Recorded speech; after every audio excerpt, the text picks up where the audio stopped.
Many people look at Wild West brothel workers through romantic eyes. They think about glamorous saloon girls in fancy dresses, their feather boas swishing as they charm cowboys with witty banter. Nothing could be further from the truth. For most women in the sporting life, as it was called, existence was a brutal fight for survival in a world where they were simultaneously in high demand and deeply despised.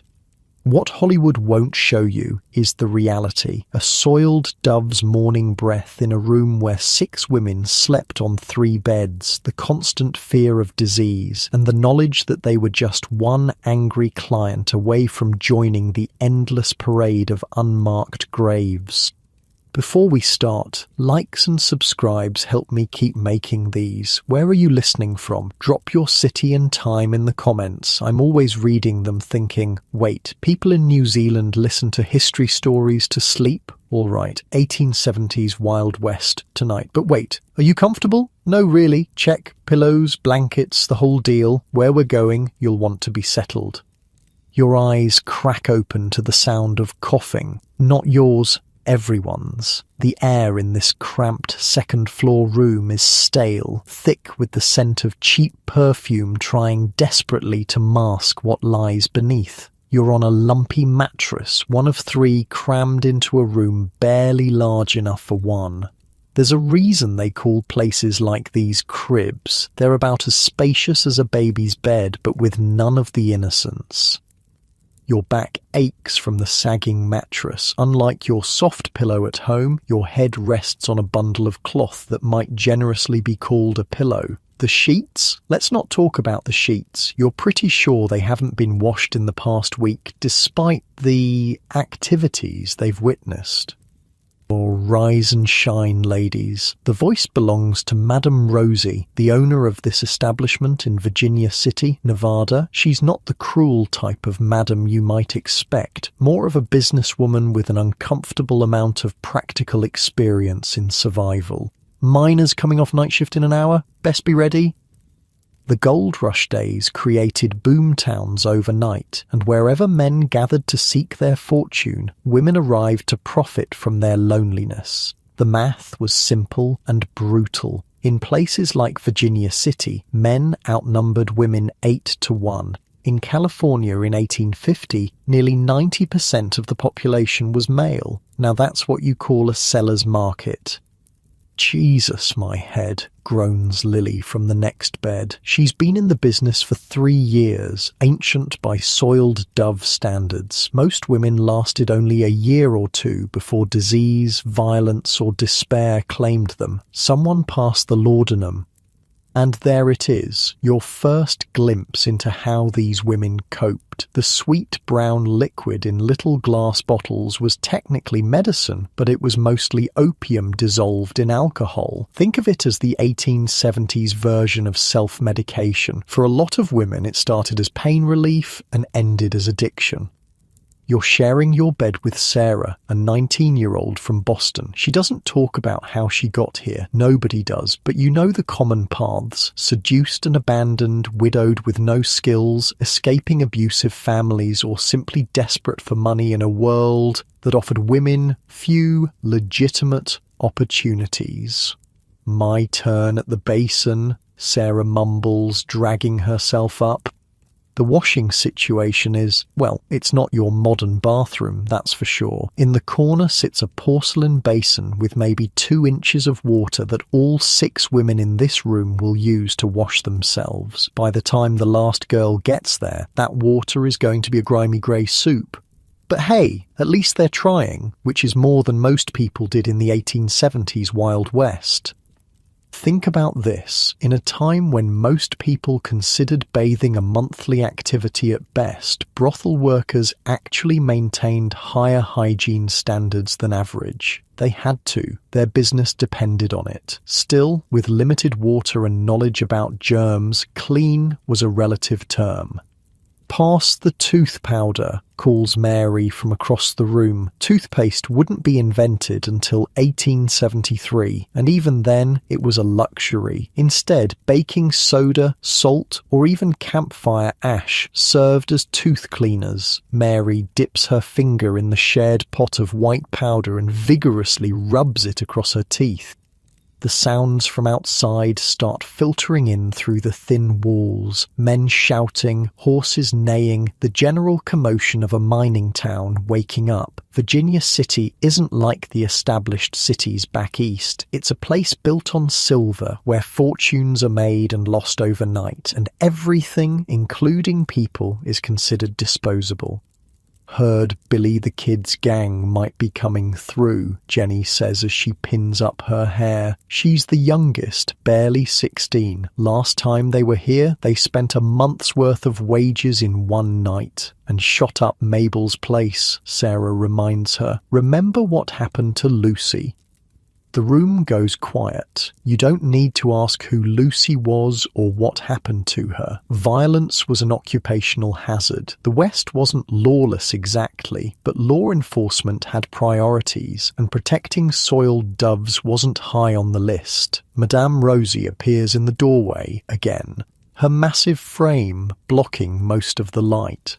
"Enough chatter. Time to get dressed. Sarah, you take the blue dress today. Jenny, the red suits your hair." These aren't the elaborate gowns you see in Western films. Most brothel workers wore simple dresses, sometimes just everyday wear with a lower neckline. The fancy feathers and satins, those were for the high-class parlour houses in big cities, not for a place like this, where miners came straight from the diggings with silver dust still in their beards. "Hey, look what I got," Mary grins, pulling out a small tin of rouge. "Ordered it special from San Francisco." This was luxury in a world without Sephora. Cosmetics were often homemade, sometimes with dangerous ingredients like lead and mercury. That rosy glow might come at the cost of slow poisoning, but in a profession where your looks determined your income, women took the risk.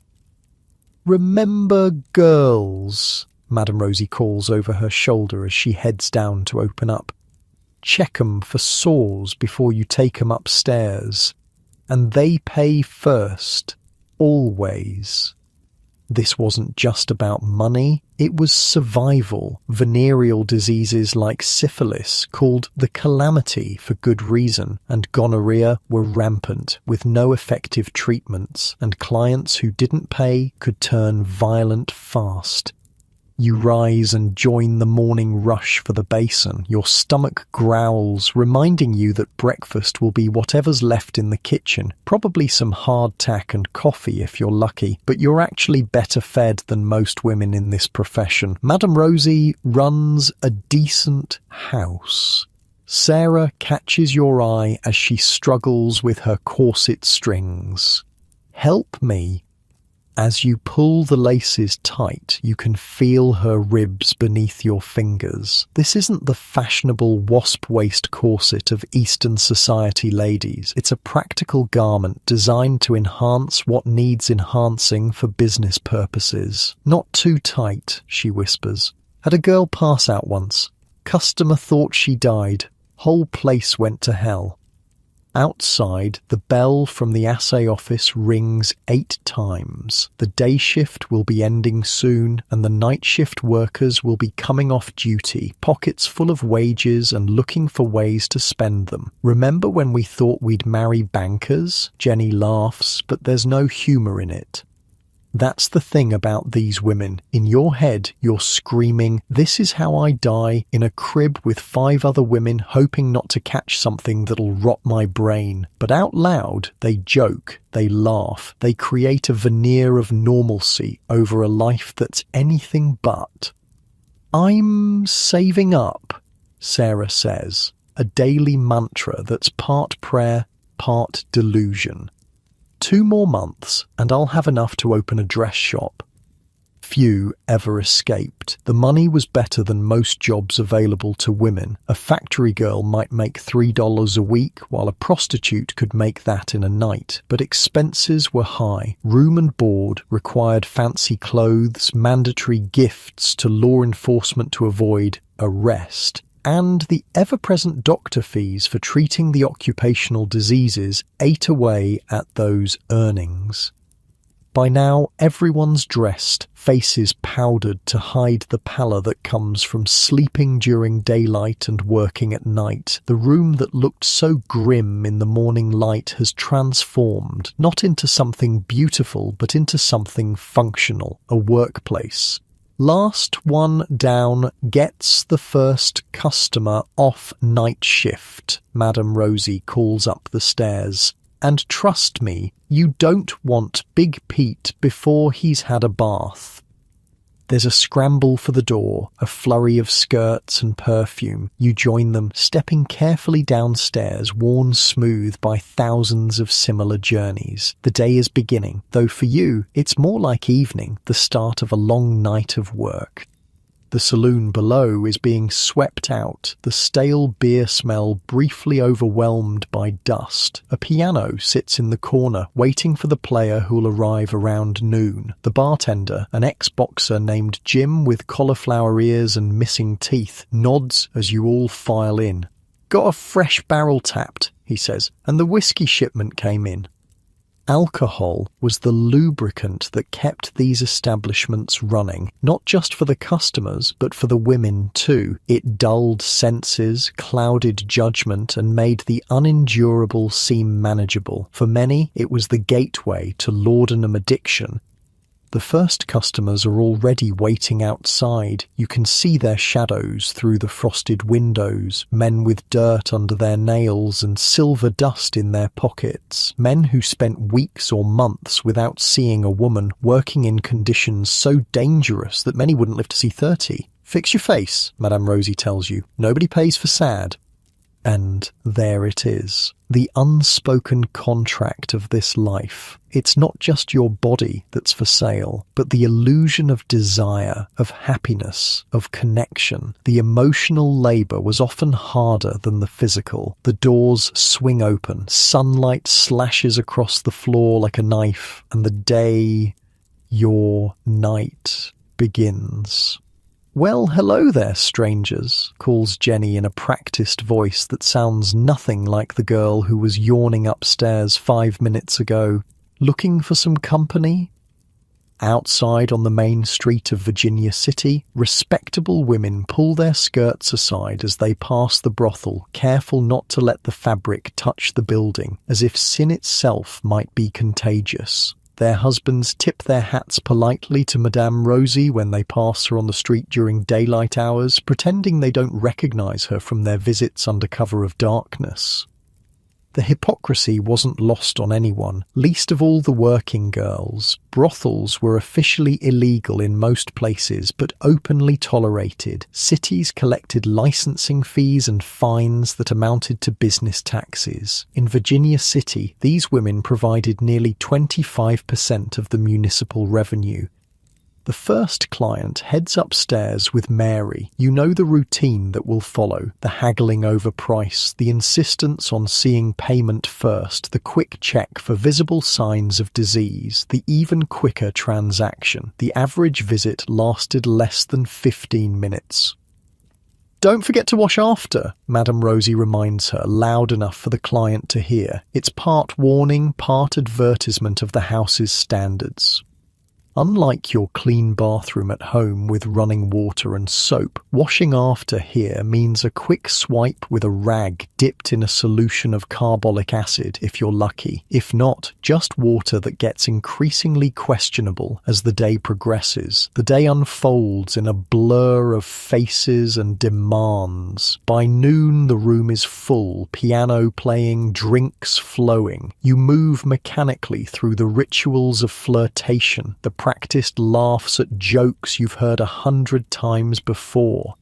A miner shows you a nugget he found, eyes bright with the fever that drives men to spend years hunting treasure. "This'll be worth something someday," he tells you, as if you haven't heard that line before. "Sure will, honey," you reply, because that's what he's paying to hear.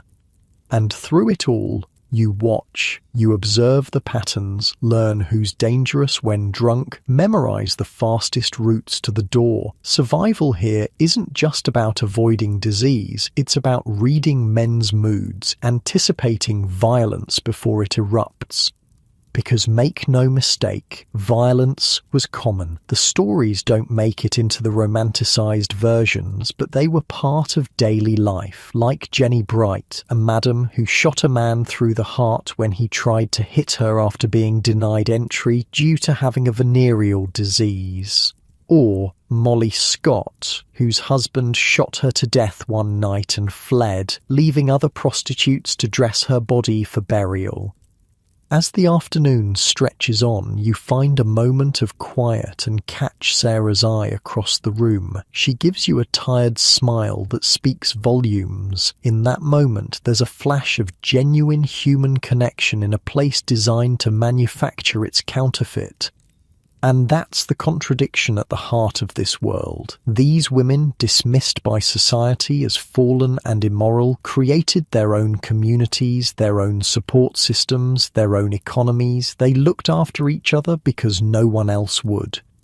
The afternoon light slants golden through the windows. Evening is coming, which means the real work is about to begin. The night shift miners will be arriving soon, fresh from the deep, dark tunnels beneath Virginia City, carrying the Earth's treasures and their own desperation. Madame Rosie moves through the room, straightening a picture frame, adjusting a lamp. Despite everything, she runs a tight ship. Her girls get regular meals, protection from the worst clients, and a doctor when they need one. In the hierarchy of the profession, this puts them several rungs above the crib girls, who work independently in shacks on the edge of town, or the desperate women servicing men in tents at remote mining camps.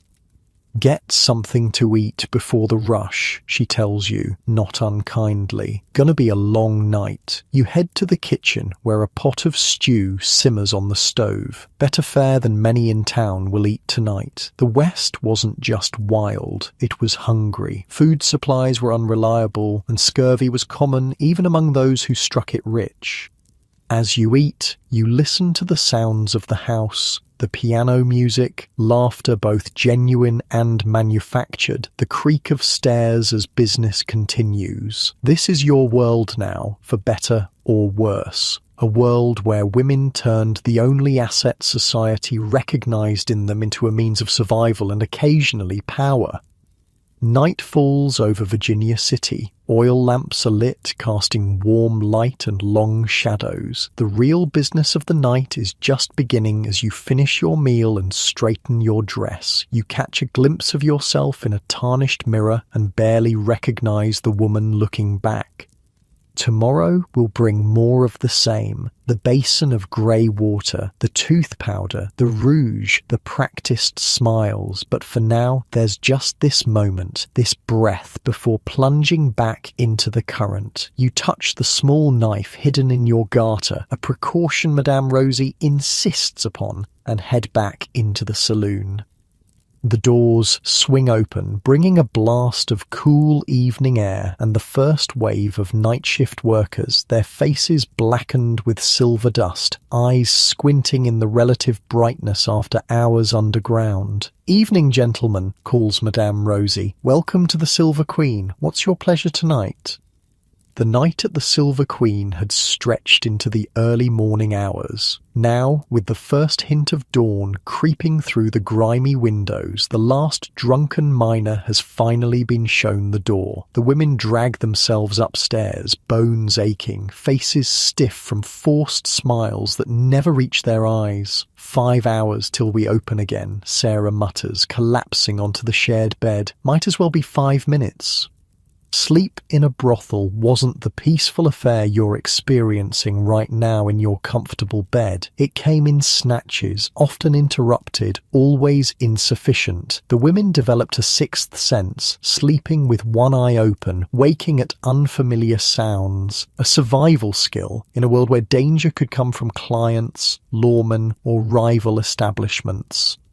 Morning comes too quickly and the daily routine begins again. But today we'll see beyond the awakening into the full rhythm of a soiled dove's day. "Water deliveries here," calls Madame Rosie from downstairs. The words send a ripple of energy through the exhausted women. In mining towns like Virginia City, fresh water was precious as the silver they dug from the earth. Most buildings had no running water. Instead, water carriers made daily rounds, selling their goods by the bucket. For a brothel, water was a business expense, and a considerable one. "My turn to haul," sighs Lily, forcing herself up. "Someone help me with the buckets." You join her at the top of the stairs, watching as a wiry man lugs wooden buckets into the kitchen below. The water glistens in the morning light, a mundane miracle most people today take for granted. "That's 12 gallons, ma'am," the water carrier tells Madame Rosie. "Usual rate. 12 gallons for 6 working girls, plus whatever the house needs for cooking and cleaning. Do the math. That's barely 2 gallons per woman. Your modern shower uses that much in less than a minute." "Bring extra tomorrow," Madame Rosie says, counting coins into his palm. "Got miners coming in from the new strike at Gold Hill. They'll be filthy." You and Lily descend the stairs to retrieve the water, carrying it up bucket by bucket. The weight makes your arms tremble. Water sloshing over the sides, but you're careful not to spill much. Every drop counts. "Fill the hip bath first," Madame Rosie directs. "Jenny's got that cattle baron at noon. Man pays extra for clean girls." The hip bath, a metal tub barely big enough for an adult to crouch in, sits in a corner of the largest bedroom. It's a luxury item in the 1870s West, reserved for the highest-paying customers or the most profitable girls. "Same water for everyone after?" Sarah asks, already knowing the answer. "Same as always," Madame Rosie confirms. "Jenny first, then whoever's got special clients, then the rest of you by seniority." That's right, the same bath water used by woman after woman until it was too filthy to serve its purpose. Even then, it might be used to mop floors or wash linens before being discarded. "Water heating on the stove," Madame Rosie adds, "should be ready in an hour." While waiting for their turns at washing, the women attend to other morning duties. Brothels, contrary to what you might think, were often cleaner than surrounding establishments. Disease was bad for business, and madams enforced hygiene standards as best they could with the knowledge available. "Got something for you girls?" says Jim the bartender, appearing at the top of the stairs with a crate. "Drummer came through yesterday selling these." Inside the crate are bottles of dark liquid labelled Dr. Kilmer's Female Remedy, snake oil most likely, a mixture of alcohol, opium and herbs that promised everything from curing female complaints to preventing pregnancy. Medicine in the Wild West was a dangerous mix of folk remedies, patent nostrums and outright fraud. "How much?" Madame Rosie asks, ever the businesswoman. "Already paid," Jim says with a shrug. "Consider it insurance. Don't need any of you girls laying up sick." The unspoken reality hangs in the air. A brothel without working girls doesn't make money. Jim's gesture isn't pure kindness, it's practical economics. Mary grabs a bottle, uncorks it with her teeth and takes a swig. "Tastes like horse piss and licorice," she pronounces. "Probably works about as well, too." The women laugh, but they all take bottles anyway. In a world without effective medicine, even false hope was better than none. Breakfast in 10, calls Madame Rosie. Then everyone helps with the cleaning. The kitchen is the heart of this unusual household. Unlike your spotless modern kitchen, this one is dominated by a massive iron stove that requires constant feeding with wood. The table is scarred from years of use, the dishes mismatched but relatively clean. Breakfast is simple: cornmeal mush, salt pork, and strong coffee black as sin. The women eat quickly without the modern luxury of lingering over meals. Time is money in a business that sells it by the hour. God, I miss proper eggs, sighs Jenny, pushing the mush around her plate. My ma used to make the best scrambled eggs with cream. My ma used to beat me with a broom handle, Mary counters flatly, so I'll take the mush. And there's the truth that rarely makes it into the romantic stories. Many women entered this life fleeing something worse: abusive homes, grinding poverty, or the desperate situation of being widowed or abandoned in a society where women had few rights and fewer opportunities. After breakfast comes the real work of maintaining the establishment. Each woman has assigned tasks: washing glasses, sweeping floors, changing linens. The sheets from last night are stripped and taken to large tubs in the backyard where they'll be boiled with lye soap. A brutal process that chaps hands and stings eyes but kills both stains and some germs. Got a tear in the blue dress, Sarah says, holding up the garment to the light. Need to mend it before tonight.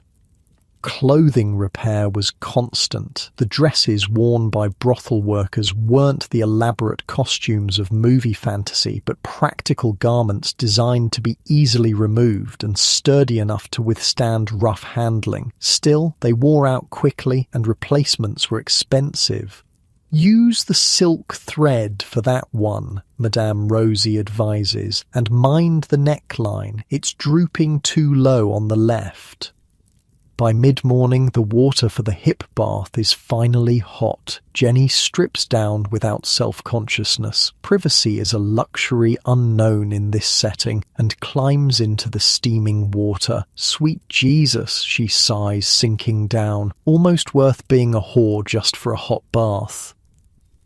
The others laugh at the gallows humour. They've all made similar jokes. What else can you do when faced with the reality of your situation? As Jenny bathes, Sarah sits nearby, stitching the torn dress while Mary sorts through a box of cosmetics, discarding dried-out rouge pots and empty perfume bottles. Heard there's a new doctor in town, Lily mentions casually, but everyone's attention sharpens. Girl at the bucket of blood says he doesn't report to the sheriff. This news ripples through the room like electricity. In most towns, doctors were required to report treated prostitutes to law enforcement, which could mean fines, jail time, or forced relocation. A discreet doctor was worth his weight in silver. What's he charge? Asks Madame Rosie, ever practical. Same as old Doc Turner, but without the sermon, Lily replies. Find out where, Madame Rosie says. Might be worth switching. Medical care was a constant concern. Venereal diseases were rampant, with treatments often worse than the conditions they aimed to cure. Mercury was commonly used to treat syphilis, causing drooling, tooth loss, and neurological damage. Abortions were dangerous and illegal but common necessity. By now, Jenny has finished her bath, the water noticeably greyer than when she started. Sarah is next, then Mary, each woman making do with increasingly dirty water. Got something on my monthly, Lily announces, pulling a small cloth packet from beneath her mattress. Anyone need some? The packet contains dried tansy and pennyroyal, herbs believed to prevent pregnancy when brewed as a tea. They were somewhat effective, but dangerously toxic in large doses. Still, they were preferable to the alternatives: unwanted pregnancy or dangerous abortion attempts. Several women take pinches of the herbs, tucking them away for later use. Birth control was a critical survival strategy, not a convenience. A pregnant prostitute couldn't work, and few had resources to support a child. Males here, calls Jim from below, got letters? Letters were lifelines to the outside world, treasured connections to families who sometimes didn't know their daughters' true occupations. Many prostitutes told parents they were working as seamstresses or housekeepers, sending home money while hiding the source. "Anything for me?" asks Jenny, hope making her voice young again. Jim checks the small stack. "Nothing today, kid." Her face falls momentarily before the professional mask slips back into place. "Their loss," she says with forced brightness. By noon, the preparations are complete. The saloon below has been swept and stocked, the spittoons emptied and rinsed, a particularly foul job that rotated among the women, and fresh sawdust scattered on the floor to absorb spills and worse. The women gather in Madame Rosie's room for a daily ritual unknown to outsiders. She hands each a small glass of brandy, not the watered-down stuff served to customers, but good-quality liquor kept for this purpose. "To making it through another day," she says, raising her glass. The women drink silently, this small ceremony marking the transition from their private morning to their public afternoon and evening. "Now for the war paint," Mary says, pulling out her cosmetics kit. The transformation is methodical. First, rice powder to create a pale complexion, fashionable at the time and useful for hiding signs of illness or exhaustion. Next, rouge for cheeks and lips, applied with a delicate touch. Too much marked a woman as cheap. Finally, charcoal to darken eyelashes and brows. "Here," Sarah says, handing you a small bottle. "It's my last bit of proper French perfume. Just a dab, mind you." The scent is floral and heavy by modern standards, designed to mask body odours in an era when daily bathing was uncommon. You apply it to wrists and behind ears, the ritual oddly similar to what women still do today, though for different reasons. "Remember," Madame Rosie says, as you all prepare to descend, "check their hands first. Miners with fresh pay have clean fingernails. The ones with dirty hands already spent their money elsewhere." This practical advice, the kind never included in romantic tales of the Wild West, was how women survived. They learned to assess clients quickly, identifying potential dangers and profitable opportunities with equal speed. "And for God's sake," she adds, "hide your valuables better than last time. That drifter nearly made off with Mary's locket." Each woman had hiding places for the small treasures that represented escape, saved money, jewellery that could be sold in an emergency, perhaps a train ticket kept ready for the day they'd leave this life behind. Most never used them, but the possibility provided comfort. The afternoon sun slants through the windows as you all make your way downstairs. Jim has already opened the doors, and a few early customers, men who work night shifts or have the day off, are seated at tables. "Smile," Madame Rosie reminds you all quietly, no matter what. The women fan out through the room, transforming as they move from the relative sisterhood of the morning to the performers of male fantasy they must be to survive. Backs straighten, hips sway, voices rise to a practiced pitch that carries over the piano that's now being played by a bleary-eyed man in the corner. You watch Sarah approach a well-dressed man near the window, clearly not a miner, but perhaps a store owner or bank clerk. She laughs at something he says, touching his arm lightly, all while maintaining precisely the right distance, close enough to suggest intimacy, far enough to avoid presumption. "Whiskey, darling?" asks a voice at your elbow. You turn to find a middle-aged man with a sun-weathered face and relatively clean clothes. A rancher, most likely. "All love some," you reply with the practiced smile that's become second nature. This is how it begins, day after day. The careful dance of suggestion and negotiation, the assessment of risk and reward. The working women of the Wild West were businesswomen operating in the only industry widely available to them, with all the practical concerns of any entrepreneur: overhead costs, client relations, competition, and long-term planning.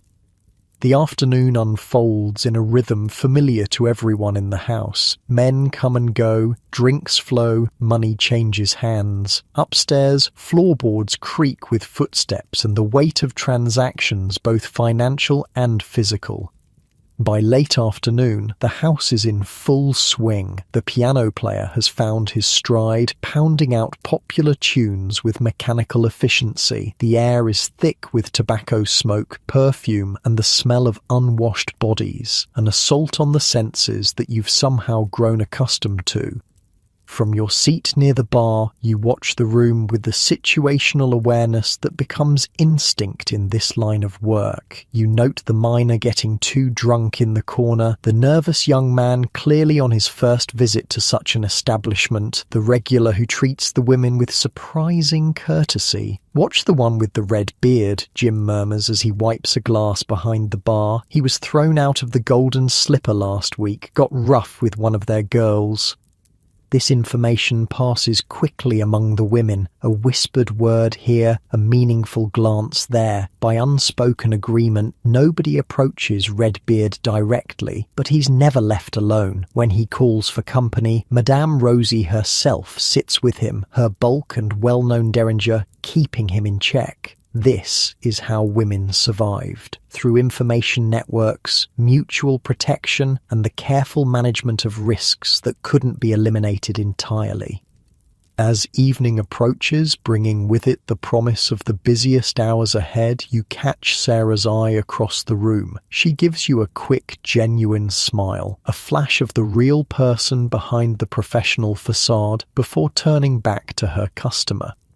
In that moment, there's a strange realization. Despite everything, the dangers, the social stigma, the physical toll, there is a kind of freedom here too. These women, operating at the margins of society, created their own community with its own rules and support systems.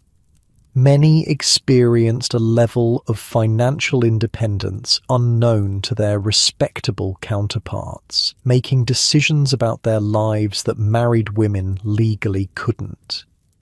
The cattle baron has arrived for his appointment with Jenny. He's a large man with an oversized silver belt buckle and boots that probably cost more than most miners made in a month. Jenny greets him with practiced enthusiasm, but you notice how she positions herself near the stairs, keeping the exit in view. Another survival strategy. "She'll be fine," says Madame Rosie, noticing your concern. "He's rough around the edges but pays well and doesn't cause trouble. Besides," she pats the pocket where her derringer resides, "he knows better than to try anything in my house." The light outside fades to dusk. Oil lamps are lit, casting a warm glow that softens the room's harsh realities. The night shift will be arriving soon, bringing with it a fresh wave of customers and challenges. You straighten your dress, touch up your rouge, and prepare for the hours ahead. This is life in a Wild West brothel, not the romanticized fantasy of fiction, but a complex reality of practical concerns, daily routines, and strategies for survival in a world that offered women few options and less mercy.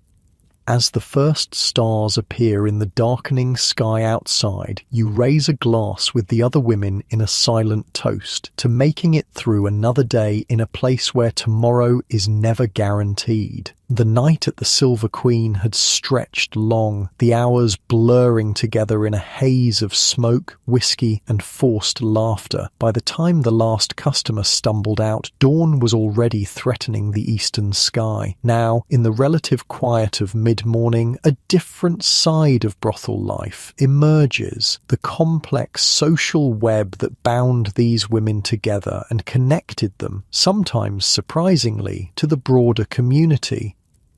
Males here, Jim calls, setting a small stack of envelopes on the bar, and the supply wagons coming up the street. The arrival of mail and supplies was a major event in isolated mining towns where connections to the outside world were tenuous at best. For the women of the Silver Queen, these deliveries represented both practical necessities and emotional lifelines.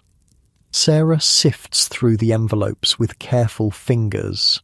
"Got one," she says, her voice carefully neutral despite the excitement in her eyes. She tucks the letter into her pocket without opening it. Private moments were rare enough to be savoured in solitude. "Supply list," Madame Rosie announces, unfolding a piece of paper. "Mary, you're coming with me. Rest of you, finish the washing and mending." The relationship between Madame and workers wasn't exactly maternal, but it wasn't purely business either. Madame Rosie protected her girls, not just as investments, but as people under her care, a complex dynamic that created a strange sort of family structure. "Can I come too?" Jenny asks, her youth showing through. "I need new hair ribbons." Madame Rosie sighs, but nods. "Fine, but stay close. Don't need any trouble from the town ladies." The social hierarchy of a mining town was rigid, with respectable women at the top and soiled doves at the bottom, yet the reality was far more complicated than this simple division suggested. "Speaking of the town ladies," Jim says, wiping down the bar, "Mrs. Holcomb was asking if we'd donate to the new school fund again." "That woman," Madame Rosie snorts, "happy to take our money but won't look me in the eye on the street." This was the paradox of brothel life in the Wild West. The same establishments scorned by polite society were often major contributors to civic projects. In many towns, prostitutes and madams funded schools, churches and hospitals, institutions that would later refuse to serve them. "Tell her we'll match whatever the bank donates," Madame Rosie decides after a moment. "Anonymously, of course."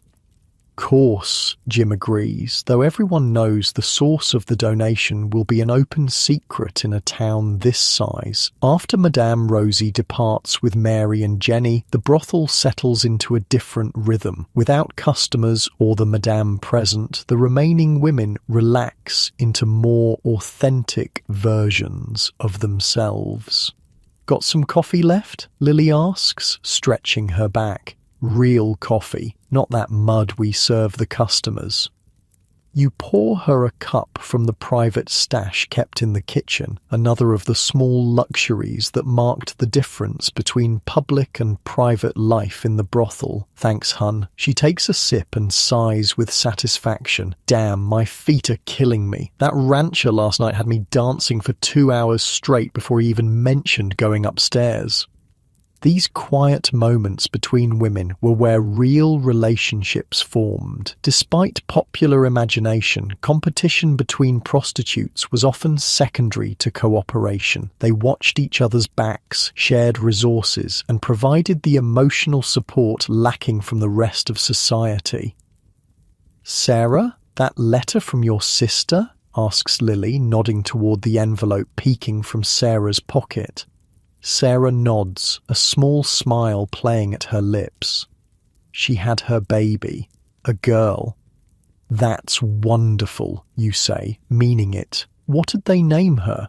"Elizabeth, after our mother." Sarah's voice catches slightly, says she's healthy and strong. What goes unspoken is the reality that Sarah will likely never meet her niece. Many women in the sporting life maintain connections with family through letters but rarely visited. The shame associated with their profession made reunions difficult, if not impossible.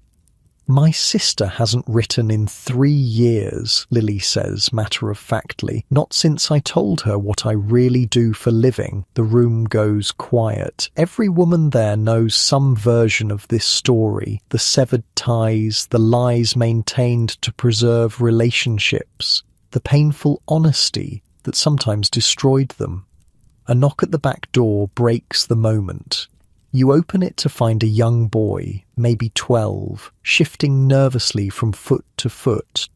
Doc Simmons sent me, he says, not meeting your eyes. Says to tell you he'll be by after dark. Someone sick needs seeing to. You press a coin into his hand. Tell him we'll be expecting him. The boy nods and dashes away, clearly uncomfortable with his errand.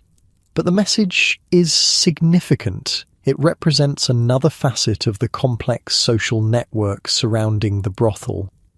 Must be for Lucy at the Gem, Lily speculates once you've closed the door. Heard she was coughing blood yesterday. Poor thing, Sarah shakes her head. Consumption, probably. Tuberculosis, consumption in the parlance of the time, was a common killer in the close quarters of mining towns.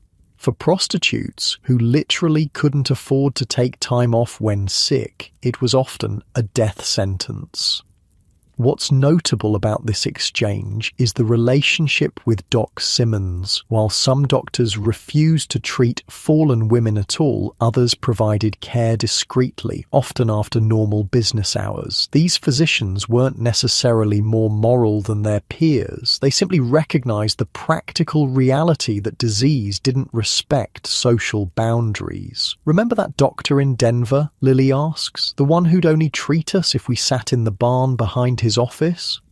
Better than the one in Leadville who reported every girl to the sheriff, Sarah counters, got half the cribs shut down in a week. The conversation is interrupted by the arrival of the butcher's boy with the day's meat delivery, another social connection that bridged the divide between the brothel and the larger community. "Afternoon, ladies," he says with a cheeky grin, clearly enjoying his regular visits to the otherwise forbidden establishment. "Got the best cuts for you, like always." This teenager, too young to be a customer but old enough to make deliveries, represents yet another strand in the social fabric. The brothel might be officially taboo, but it was also an integral part of the economic ecosystem. "Your mother know you're flirting with whores, Tommy?" Lily teases, taking the wrapped meat. "My mother knows you all tip better than the hotel," he replies without missing a beat. "And don't complain about the price." After he leaves, you all share a laugh. "That boy's going to be trouble when he's older," Sarah predicts. "Already is," says Lily. "Saw him sneaking out of the Magnolia house past midnight last week. His mother would skin him alive." The Magnolia was a competing establishment down the street, lower class than the Silver Queen, catering to miners rather than the businessmen and ranchers who frequented Madame Rosie's. As if summoned by the mention, a woman appears at the front door. Pearl, one of the Magnolia girls, looking worried. "Is Rosie here?" she asks, glancing over her shoulder. "Need to talk to her." "Supply run," you explain. "Something wrong?" Pearl hesitates, clearly debating whether to share with you what she came to tell the madam. Finally, necessity overcomes caution. "New marshal's in town," she says in a low voice. "Word is he's planning a raid tonight, looking to make an impression." This news sends a ripple of tension through the room. While prostitution was technically illegal, most law enforcement operated on a system of regular payoffs and deliberate blindness. A new marshal could disrupt this delicate balance, especially if he was looking to prove himself. "You warning all the houses?" Sarah asks, already moving to gather valuables that might be confiscated in a raid. Pearl nods. "Mags sent me to spread the word. Figured we're all in the same boat." This cooperation between competing brothels highlights another aspect of their social structure. While they might fight over customers and territory, they united against external threats, particularly from law enforcement. "Thanks, Pearl," Lily says, pressing a coin into her hand. "We owe you one." "Just looking out for our own," Pearl replies with a shrug before disappearing back into the street. "Should we close for the night?" you ask, once she's gone. Lily shakes her head. "Can't. Not without Rosie's say-so. Besides, closing would just confirm something's up. Instead, you all begin discreet preparations, hiding savings and valuables, ensuring quick exit routes are clear, reviewing which customers might provide bail money if arrests occur. These practical responses to legal threats were well-rehearsed routines in brothel life. Mid-afternoon brings Madame Rosie back with Mary and Jenny, all three laden with packages. You quickly share Pearl's warning. "Humph," Madame Rosie snorts, seemingly unimpressed. "New Marshall's just looking for his cut. Jim, take a bottle of the good whiskey over to his office. Tell him it's a welcome gift." This dance between brothels and law enforcement was as old as the profession itself. From outright bribes to more subtle gifts, maintaining workable relationships with legal authorities was essential to survival. "And if that doesn't work?" Sarah asks. "Then we have a backup plan," Madame Rosie says simply, not elaborating further. Her confidence is reassuring. She's weathered these storms before.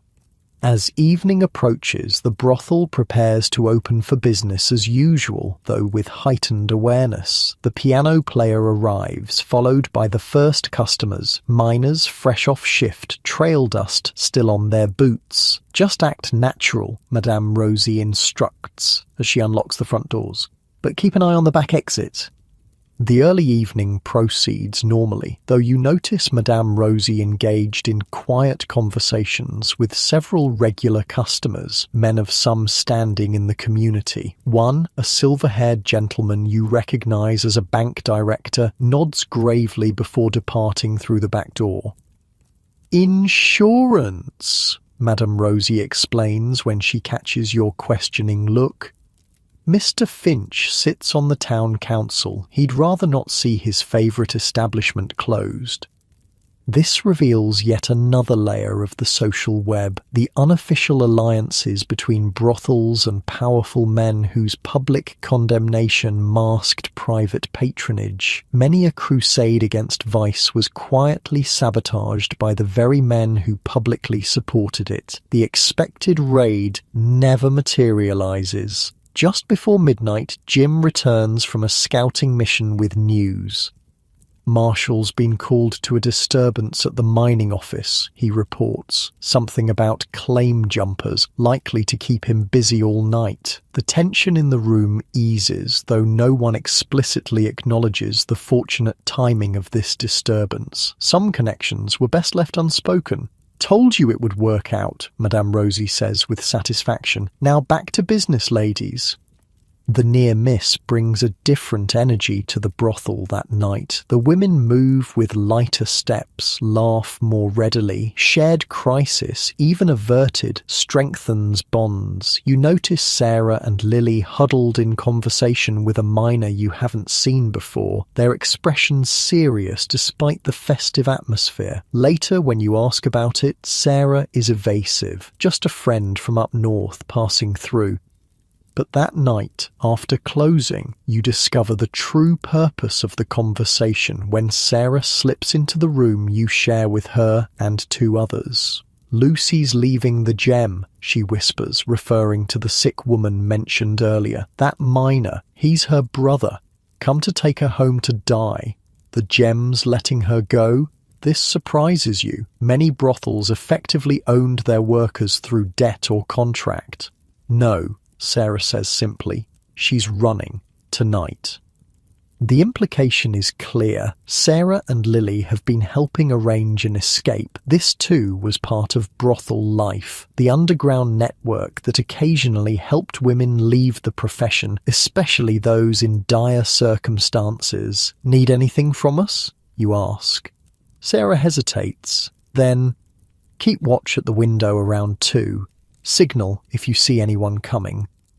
That night, while others sleep, you maintain a vigil at the window overlooking the back alley. Shortly before 2, figures move in the darkness. A man supporting a woman who seems barely able to walk. They pause at the back door of the gem, then hurry toward a waiting wagon.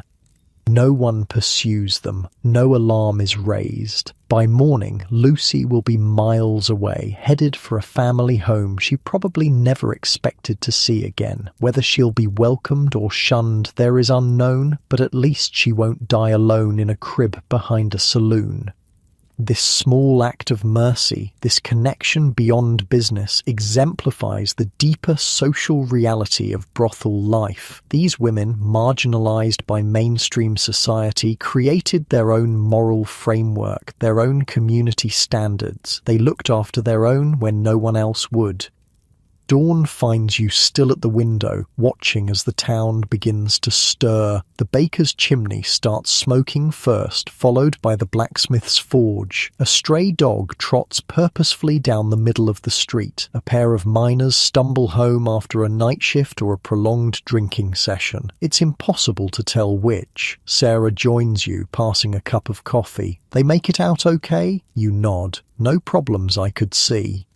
She sips her coffee in silence, then, "I've been saving, got nearly enough for a ticket to San Francisco." This quiet confession, this sharing of a closely guarded dream, is a rare gift of trust. Every prostitute had an escape plan, real or imagined. Few ever implemented them successfully. "What would you do there?" you ask. "Open a dress shop, maybe." Sarah smiles faintly. "Or just be anonymous for a while, no one knowing what I was before."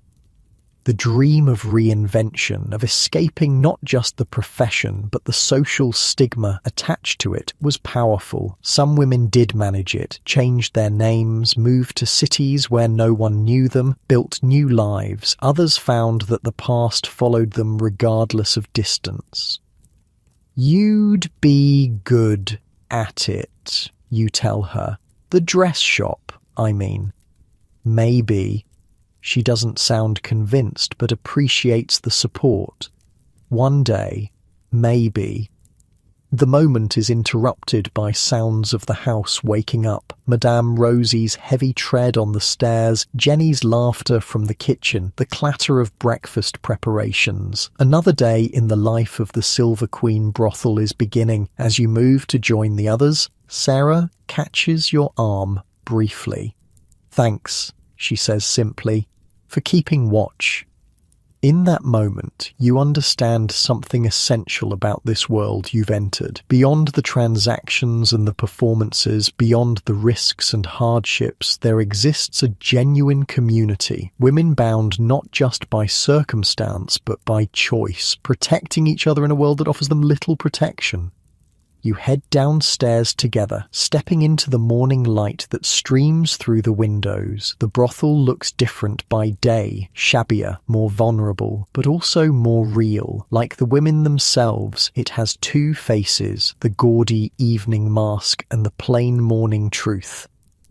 In the kitchen, Madame Rosie is already planning the day ahead. "Got a cattle buyer coming through," she announces. "Big spender, by all accounts. Jenny, you'll entertain him." The business continues, the social web expands and contracts, connections form and break. This is life in a Wild West brothel, not just a place of commerce, but a complex social ecosystem that both reflects and defies the larger society around it. Outside, the town of Virginia City is fully awake now. A church bell rings, calling the faithful to morning prayers. None of the women in the Silver Queen will attend, though their money helped build the steeple from which the bell hangs. Such is the paradox of their existence, essential to the community, yet excluded from it, hidden in plain sight. Better get some sleep, Madame Rosie tells you all. Going to be a busy night. You head back upstairs, passing the room where the hip bath still sits, water now cold and grey. Through the window you can see the distant mountains, purple in the morning light, seemingly untouched by human concerns. Sarah pauses beside you, following your gaze. "Pretty, isn't it?" she says softly. Easy to forget sometimes that there's a whole world out there beyond this place.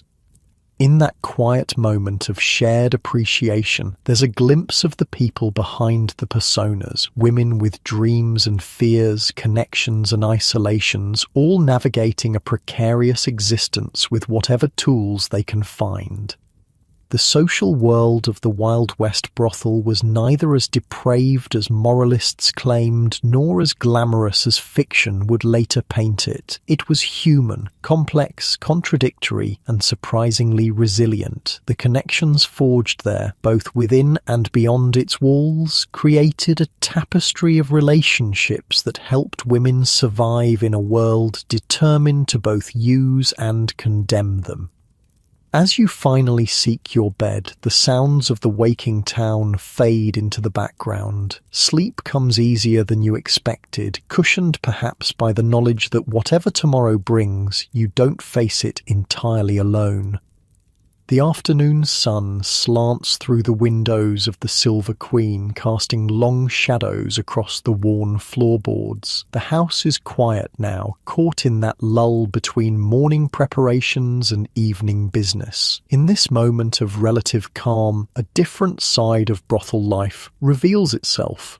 The constant, often desperate battle to maintain health in an era when medicine was primitive and disease could mean not just suffering, but the end of a livelihood. The knock at the back door comes precisely at 3, as promised. Jim glances at Madame Rosie, who nods once. He opens the door to reveal a middle-aged man carrying a battered leather case, Dr. Simmons, making his discreet weekly visit to the Silver Queen.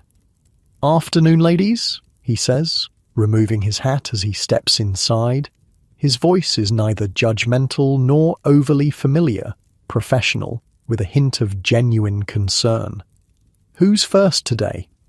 Unlike your modern doctor's office with its privacy and sterile equipment, medical examinations in a brothel were basic affairs conducted in whatever space was available. Today, it's the small back room normally used for storage and occasional card games. "Mary complained of symptoms," Madame Rosie says, gesturing toward the young woman who stands with arms crossed, face carefully blank. "Jenny's due for her regular check. Rest of you line up after." Regular medical examinations were a standard practice in better-run brothels, not out of legal requirement in most places, but as a business necessity. Disease could spread quickly through a house, decimating both the workforce and customer base.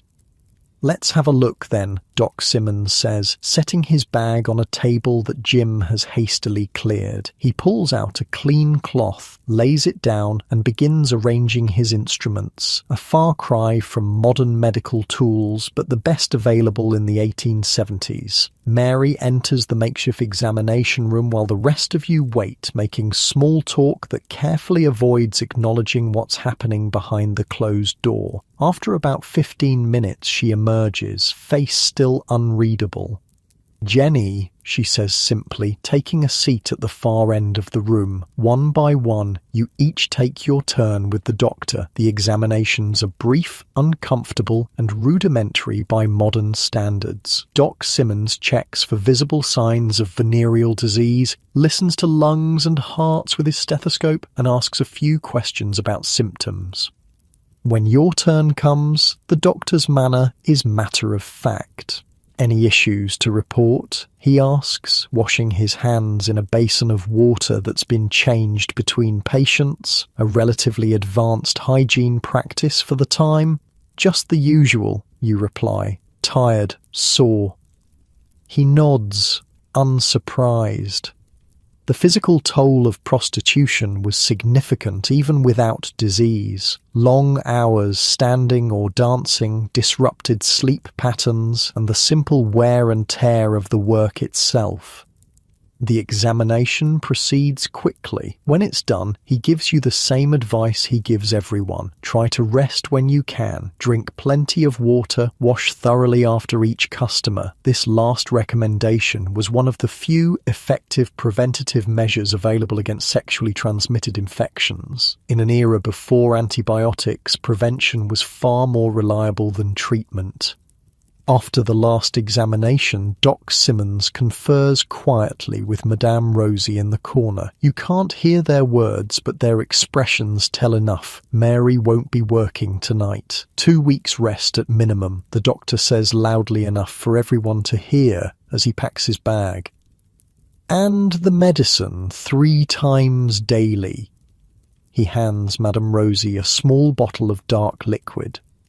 No one asks what's in the bottle. It could be anything from mercury compounds, the standard highly toxic treatment for syphilis, to herbal preparations or simple alcohol tinctures. Whatever it contains, it's unlikely to be truly effective against venereal disease. But it's all that's available. My bill, Doc Simmons says, handing Madame Rosie a folded piece of paper. She glances at it, nods, and counts out coins from the pouch at her waist. The amount is substantial. Medical care was expensive, especially the discreet kind provided to brothels. It's yet another cost of doing business that ate into the women's earnings. After the doctor leaves, the mood in the house shifts. Mary sits alone, staring at the bottle of medicine. "How bad?" Sarah asks gently, sitting beside her. "Early stages," Mary replies, her voice flat. "Says if I rest and take the medicine, I might be fine." Might. That single word carries the weight of uncertainty that haunted every prostitute's life. Venereal diseases like syphilis and gonorrhea were endemic in the profession. Early-stage syphilis might present as simple sores that healed on their own, giving false hope before the disease progressed to more serious, eventually fatal stages years later. "You'll stay in my room," Madame Rosie decides. "Sarah will cover your regulars." This arrangement, sick workers being cared for rather than simply dismissed, wasn't universal, but it was common in established houses. Madams understood that today's sick girl might be tomorrow's earner, and that showing care for ill workers encouraged loyalty from the healthy ones. "What about my share of the rent?" Mary asks. In most brothels, workers either split their earnings with the house or paid daily or weekly rent for their rooms. "We'll work it out," Madame Rosie says with finality. "Rest now, that's an order." As Mary is helped upstairs, Lily pulls a small wooden box from beneath a floorboard in the corner, another of the hiding places that dotted the house. "Time for protection," she announces. The box contains an assortment of items that represented the limited methods available for preventing disease and pregnancy. Small squares of linen to be used as makeshift barriers, tins of various powders and ointments of dubious effectiveness, and dried herbs for making preventative teas. "Got something new," Jenny says, pulling a small rubber object from her pocket. "Travelling salesman had them. Cost me a day's earnings." It's a primitive version of a female condom, a technological advancement that would have been rare and expensive in this era. The women examine it with mixed expressions of hope and skepticism. "Does it work?" Sarah asks, turning the object in her hands. Jenny shrugs. "Better than nothing, I figure." This casual exchange highlights a crucial reality of brothel life. Women shared information, resources, and protective methods in a communal effort to stay healthy. Long before formal sex education or healthcare access, this informal knowledge network was often their only defense against disease. "I still say the vinegar wash is most reliable," Lily insists, referring to the practice of douching with vinegar solutions after intercourse, a method that provided some limited protection against both pregnancy and certain infections. "Burns like hellfire, though," Sarah counters with a grimace. "Better than what happened to Mary," Lily says simply. No one argues with this logic. The conversation turns to other protective measures, not just against disease, but against the various dangers that came with the profession. "Mina tried to steal my earrings last night," Jenny says, touching the simple gold hoops she wears. "Thought I was asleep after." "Show them what you did," Madame Rosie encourages, a hint of pride in her voice. Jenny grins and pulls up her skirt a few inches to reveal a small knife strapped to her garter. Didn't have to use it, just showed it to him and he suddenly remembered his manners. Self-defense was a necessary skill for women in the sporting life. While madams like Rosie provided some protection, each woman ultimately had to look out for herself against violent or thieving customers. Good, Madame Rosie nods, but remember, pulling a knife is a last resort. Better to read a man before he gets dangerous. She moves to the bar and pours small glasses of whiskey, not the watered-down variety served to customers, but the real thing, kept for medicinal and ceremonial purposes. To staying healthy, she says, raising her glass in a toast that carries more weight than casual observers might recognize. You all drink, the whiskey burning a warm path to your stomachs. It's a rare moment of solidarity and shared purpose. Women united not just by circumstance, but by the common goal of survival in a hazardous profession. The peaceful moment is interrupted by Jim, returning from an errand in town with news. There's talk of a hygiene ordinance, he reports. Town council's considering it. Weekly doctor checks, mandatory. This news sends a ripple of concern through the room. While the Silver Queen already maintained voluntary medical examinations, government-mandated checks often came with registration requirements, fees, and potential legal complications. Who's pushing it? Madame Rosie asks sharply. New doctor in town, Jim replies. Young fellow with big ideas about public health. Got the minister's wife on his side. Madame Rosie's expression darkens. That woman lost 3 customers to her temperance meetings last month. The complex relationship between brothels and public health initiatives was rarely simple. While basic hygiene measures benefited everyone, regulations were often used as tools to control or eliminate prostitution rather than protect the women involved. What'll we do if it passes? Sarah asks. Same as always, Madame Rosie says with a shrug. Adapt. Pay the fees. Find the loopholes. This pragmatic approach to changing regulations was typical of successful madams who treated legal obstacles as business challenges rather than moral judgments. Speaking of adapting, Jim says, reaching into his coat, got something else you should see. He unfolds a newspaper named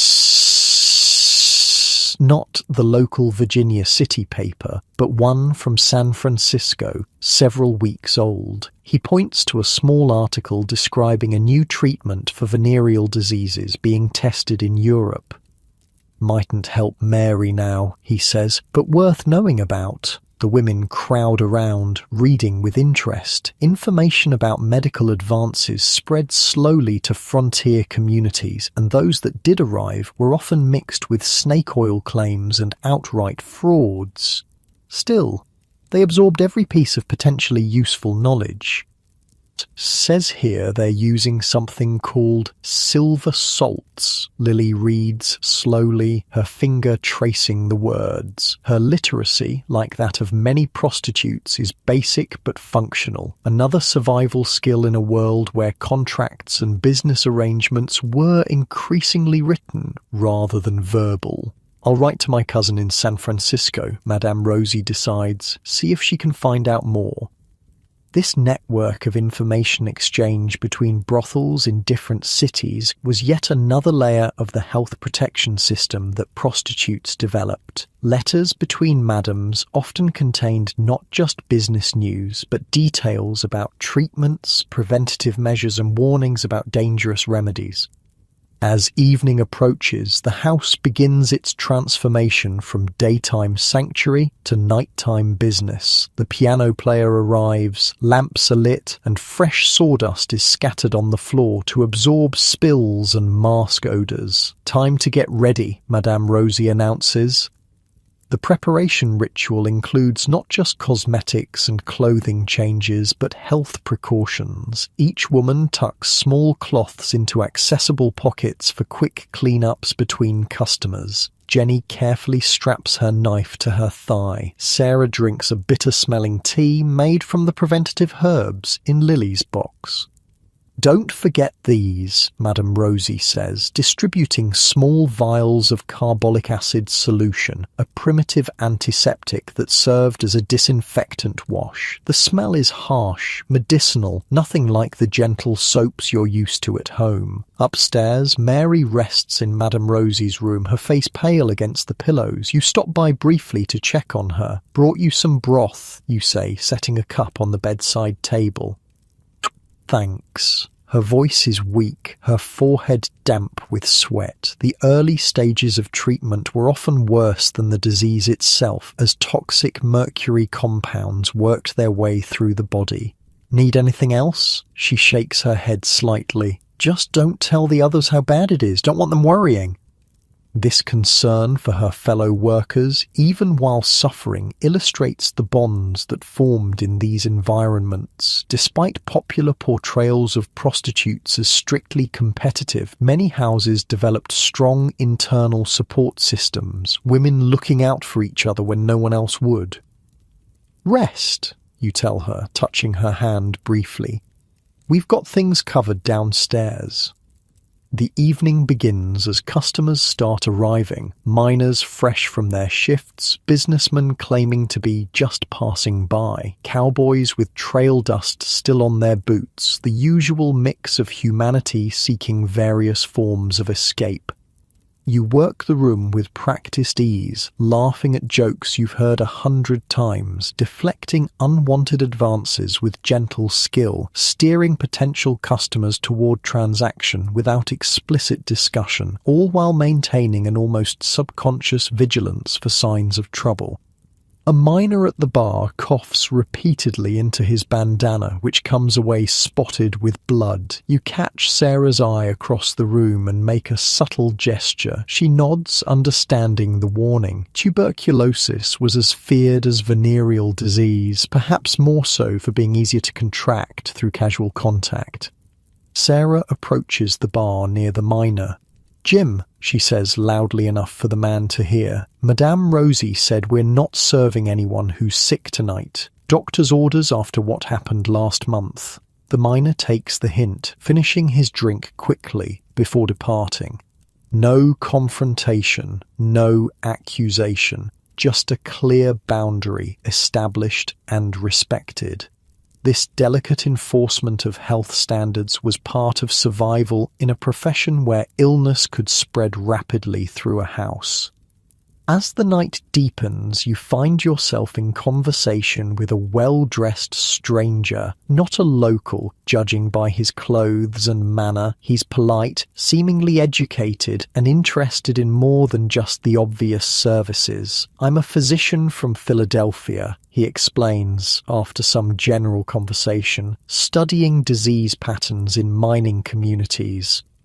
You maintain your professional smile while mentally assessing the risk. He could be legitimate. Medical researchers did occasionally venture west, though rarely to brothels, or he could be lying to gain information or access. "Fascinating work," you reply noncommittally.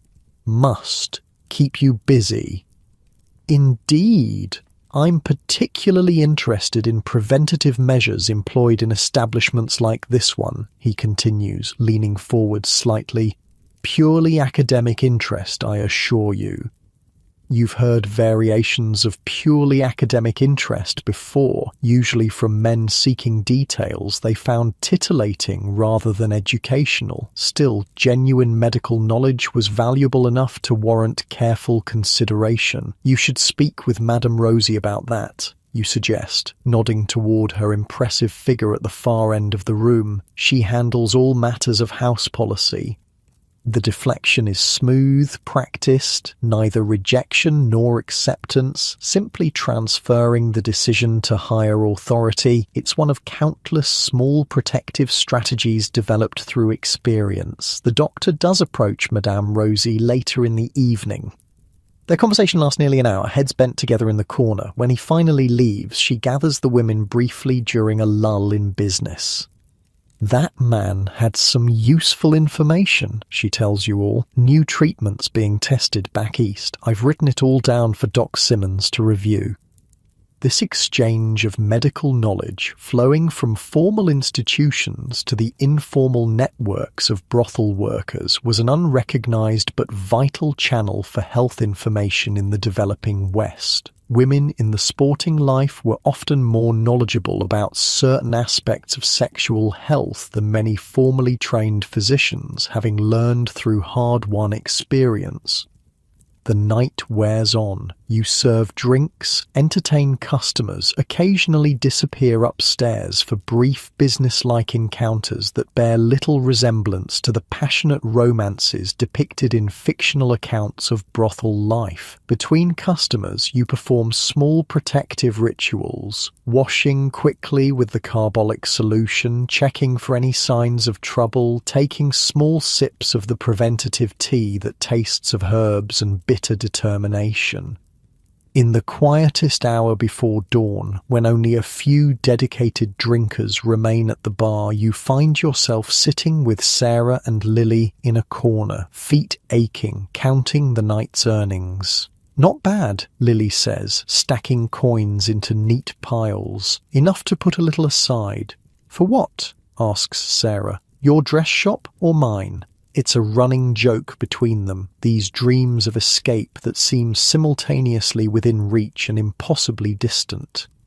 For medicine, more likely, Lily says, her usual humour faltering as she glances toward the stairs where Mary rests. Never know when you'll need it. The comment hangs in the air, a stark reminder of the health realities that shaped every aspect of brothel life. Dreams might sustain the spirit, but practical considerations, medicine, doctor's fees, savings for periods of illness, governed daily decisions. To staying healthy, Sarah says, raising her glass in an echo of Madame Rosie's earlier toast. To staying healthy, you and Lily repeat. In that moment, the clink of your glasses carries the weight of shared understanding that in this life, health wasn't just about physical well-being, but about economic survival, about maintaining the precarious independence that brought many women to this profession in the first place. Outside, the eastern sky begins to lighten. Another night has passed at the Silver Queen. The women have laughed and lied, protected themselves and each other, navigated the dangers both visible and microscopic that threatened their livelihood and lives. As the last customer is ushered out and the doors locked for the day, there's a collective exhale. Another night survived, another day to rest and recover before it all begins again. You head upstairs, pausing to check on Mary once more. She's sleeping now, her breathing steadier. Whether from genuine improvement or simply exhaustion is impossible to tell. In your shared room, Sarah is already undressing, her movements mechanical with fatigue. "Think I'll use some of that carbolic solution again before bed," she murmurs. "Extra precaution." "Good idea," you agree, reaching for your own vial. This final cleansing ritual before sleep, another layer of protection, another small act of self-preservation, underscores the constant vigilance required in a profession where health risks were omnipresent and effective treatments scarce. As you finally sink into bed, your body aching with the night's exertions, you find yourself contemplating the complex health ecosystem of the Wild West brothel, not just the disease and dangers, but the ingenious protective measures, the information networks, the communal care systems that developed in response.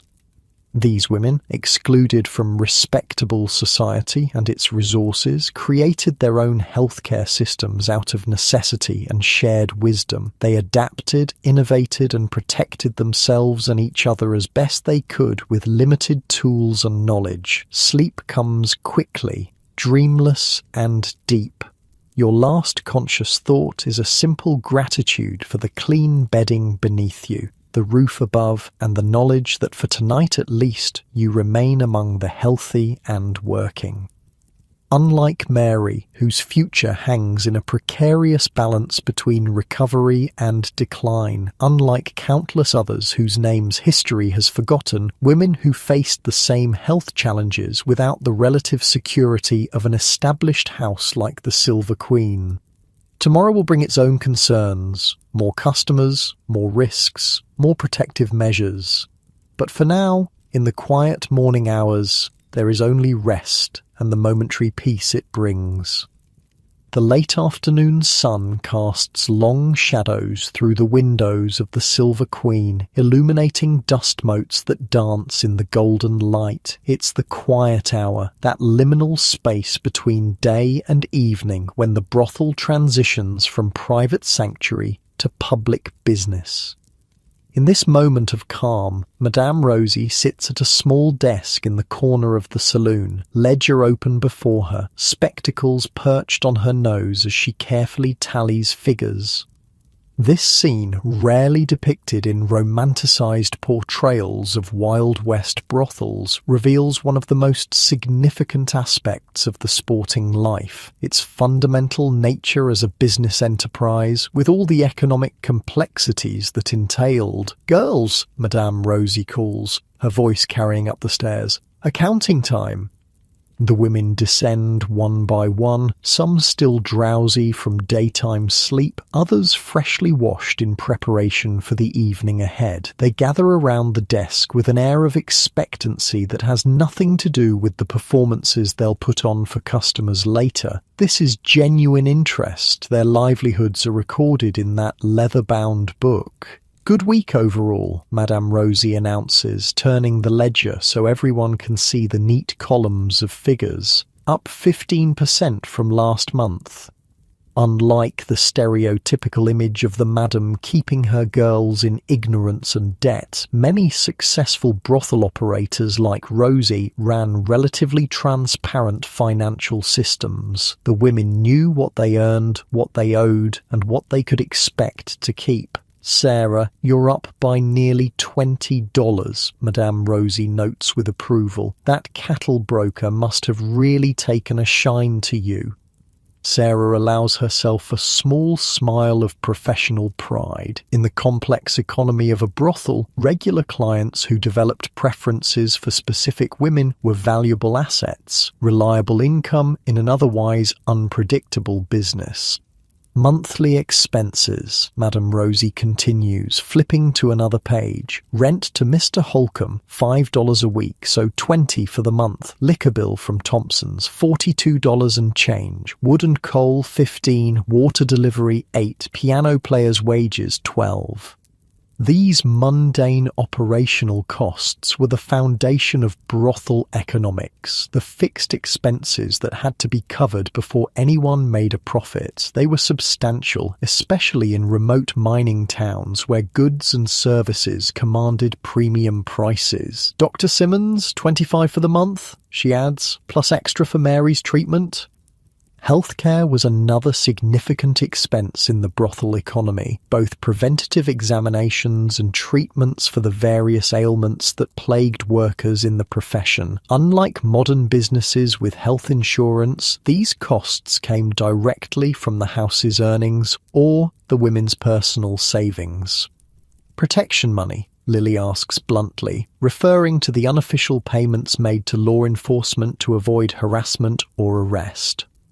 15 to Marshal Davis, Madame Rosie confirms, and another 10 to Deputy Wilson. This aspect of brothel finances was universal across the West, regular payments to authorities who publicly condemned vice while privately profiting from it. In some towns, these payments were formalized as fines that amounted to business licenses. In others, they remained under-the-table arrangements. "What about the new marshal?" Sarah asks, referring to the threat discussed earlier. Being handled, Madame Rosie says with finality. Mr. Finch at the bank is seeing to it. The economics of a Wild West brothel extended beyond its walls into a web of community relationships. Powerful men who publicly maintained respectable facades while privately patronizing establishments like the Silver Queen often served as unofficial protectors, using their influence to shield their preferred houses from legal troubles. Now for your shares, Madame Rosie says, turning to another page. The division of earnings varied widely between establishments. In some houses, women were essentially employees receiving a percentage of their earnings. In others, they were more like independent contractors paying rent for their rooms and keeping the rest. Same arrangement as always, she explains for your benefit as the newest addition to the house. House takes 40%, you keep 60%. Out of your share comes board, laundry and personal expenses. What's left is yours to save or spend as you please. This split was actually favourable compared to many brothels, where workers might keep as little as 50% or even less of their earnings. Madame Rosie's relatively fair terms explained the loyalty of her girls and the house's reputation for quality. Jenny, $128 this month, so your share is 76 and change. Madame Rosie counts out bills and coins, pushing them across the desk. Board is 15, laundry 3. That leaves you $58 clear. Jenny receives her earnings with practiced nonchalance, but you notice how carefully she counts the money before tucking it away. $58 was a substantial sum in the 1870s, more than many skilled labourers earned in a month. The financial reality of prostitution was that despite its dangers and social costs, it often paid better than any other work available to women. "What about Mary's share?" Sarah asks, glancing toward the stairs where Mary still rests, recovering from her illness. "Half pay during recovery," Madame Rosie states. "House rules." This policy, continuing to provide some income during periods of illness or injury. One by one, each woman receives her earnings. When your turn comes, you accept the small stack of bills and coins with a mixture of pride and resignation. The money represents both freedom and its cost, the ability to support yourself independently, and the price paid for that independence. "Don't forget to put something aside," Madame Rosie advises as she closes the ledger. "Never know when you'll need a nest egg."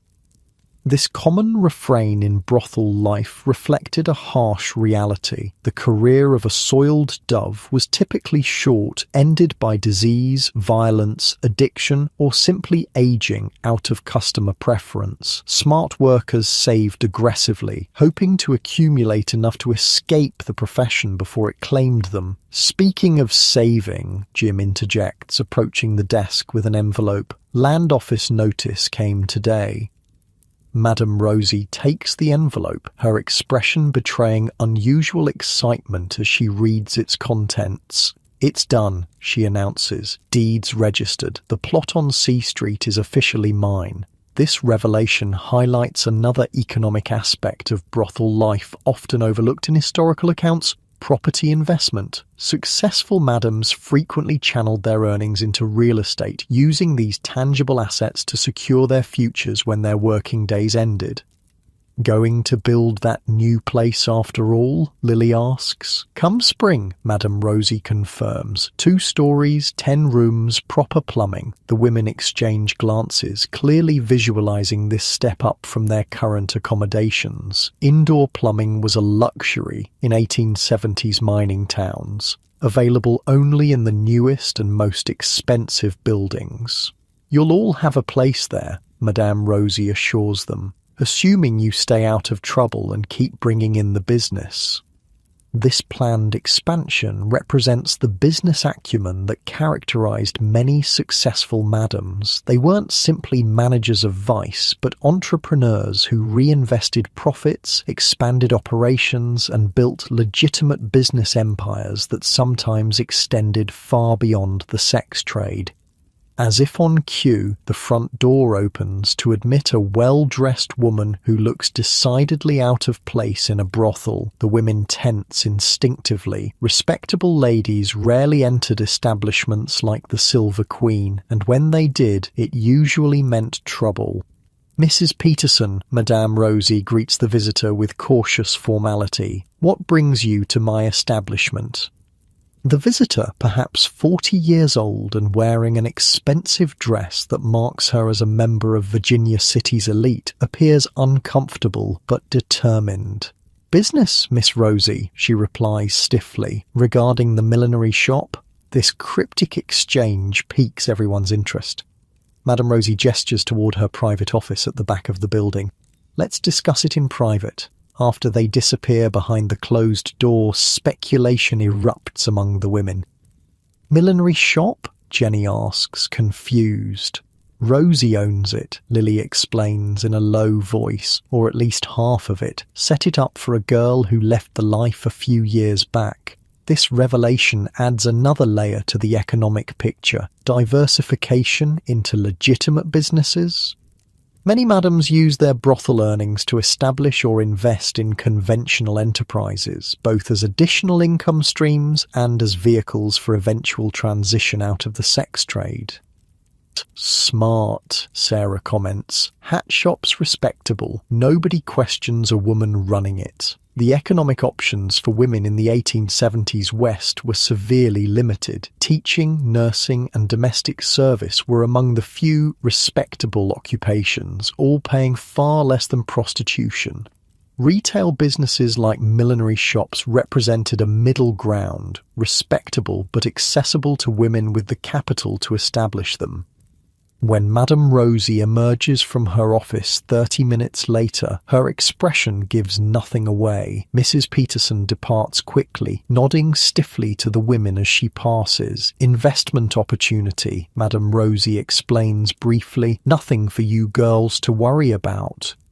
The dismissal is clear. Some business matters remain the madam's private concern. This hierarchical structure, with the madam controlling overall finances while allowing workers certain economic freedoms, defined most brothel operations. As evening approaches, the Silver Queen begins its transformation from private dwelling to public business. The piano player arrives, lamps are lit, and glasses are arranged behind the bar in neat rows.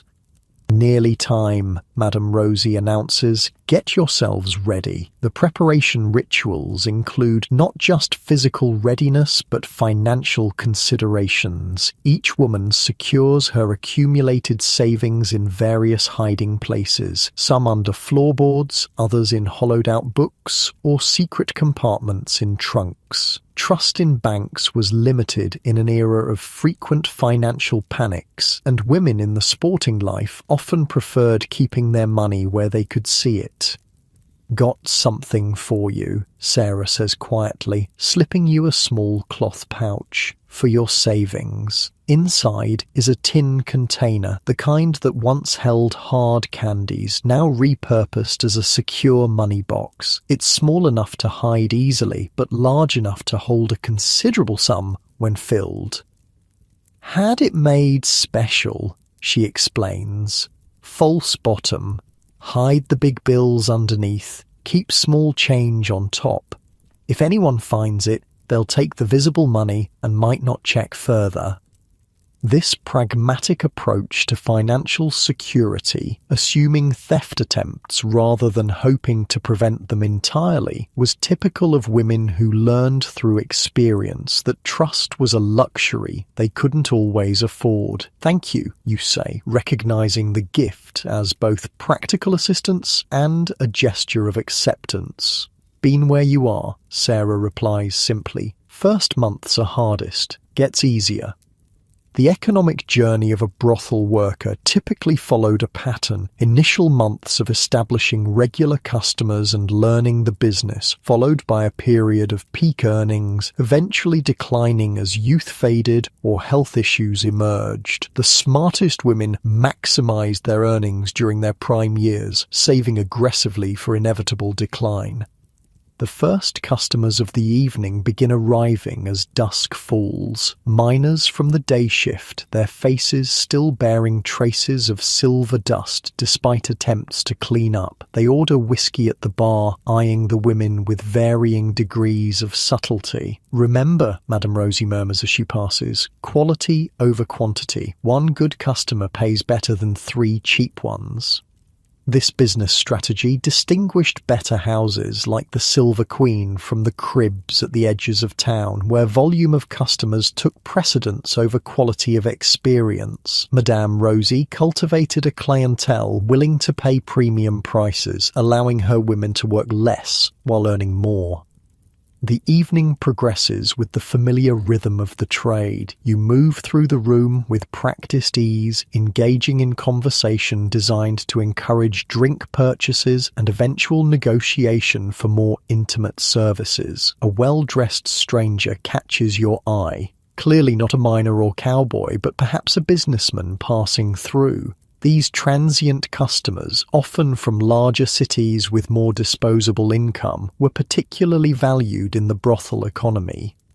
"Buy you a drink?" he offers when you approach. "Love one," you reply with the practiced smile that's become second nature. The business transaction that follows is conducted in the coded language of the profession, nothing so crass as direct negotiation of services and prices, but a mutual understanding reached through euphemism and suggestion. "Might you be available for a private conversation upstairs?" he eventually asks, the standard formula in establishments like the Silver Queen.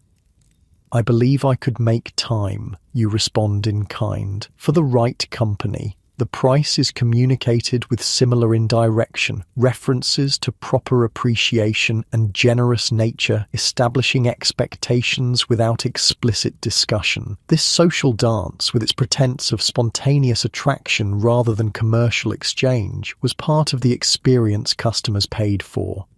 Once agreement is reached, payment is handled discreetly. Unlike modern transactions with credit cards and receipts, brothel economics operated on cash, often paid in advance to prevent disputes afterward. The business aspect of the encounter itself is efficiently managed, services rendered according to unspoken agreement, time kept within established limits, additional requests subject to additional charges. The emotional labor of feigning interest and enthusiasm is as much part of the transaction as physical acts.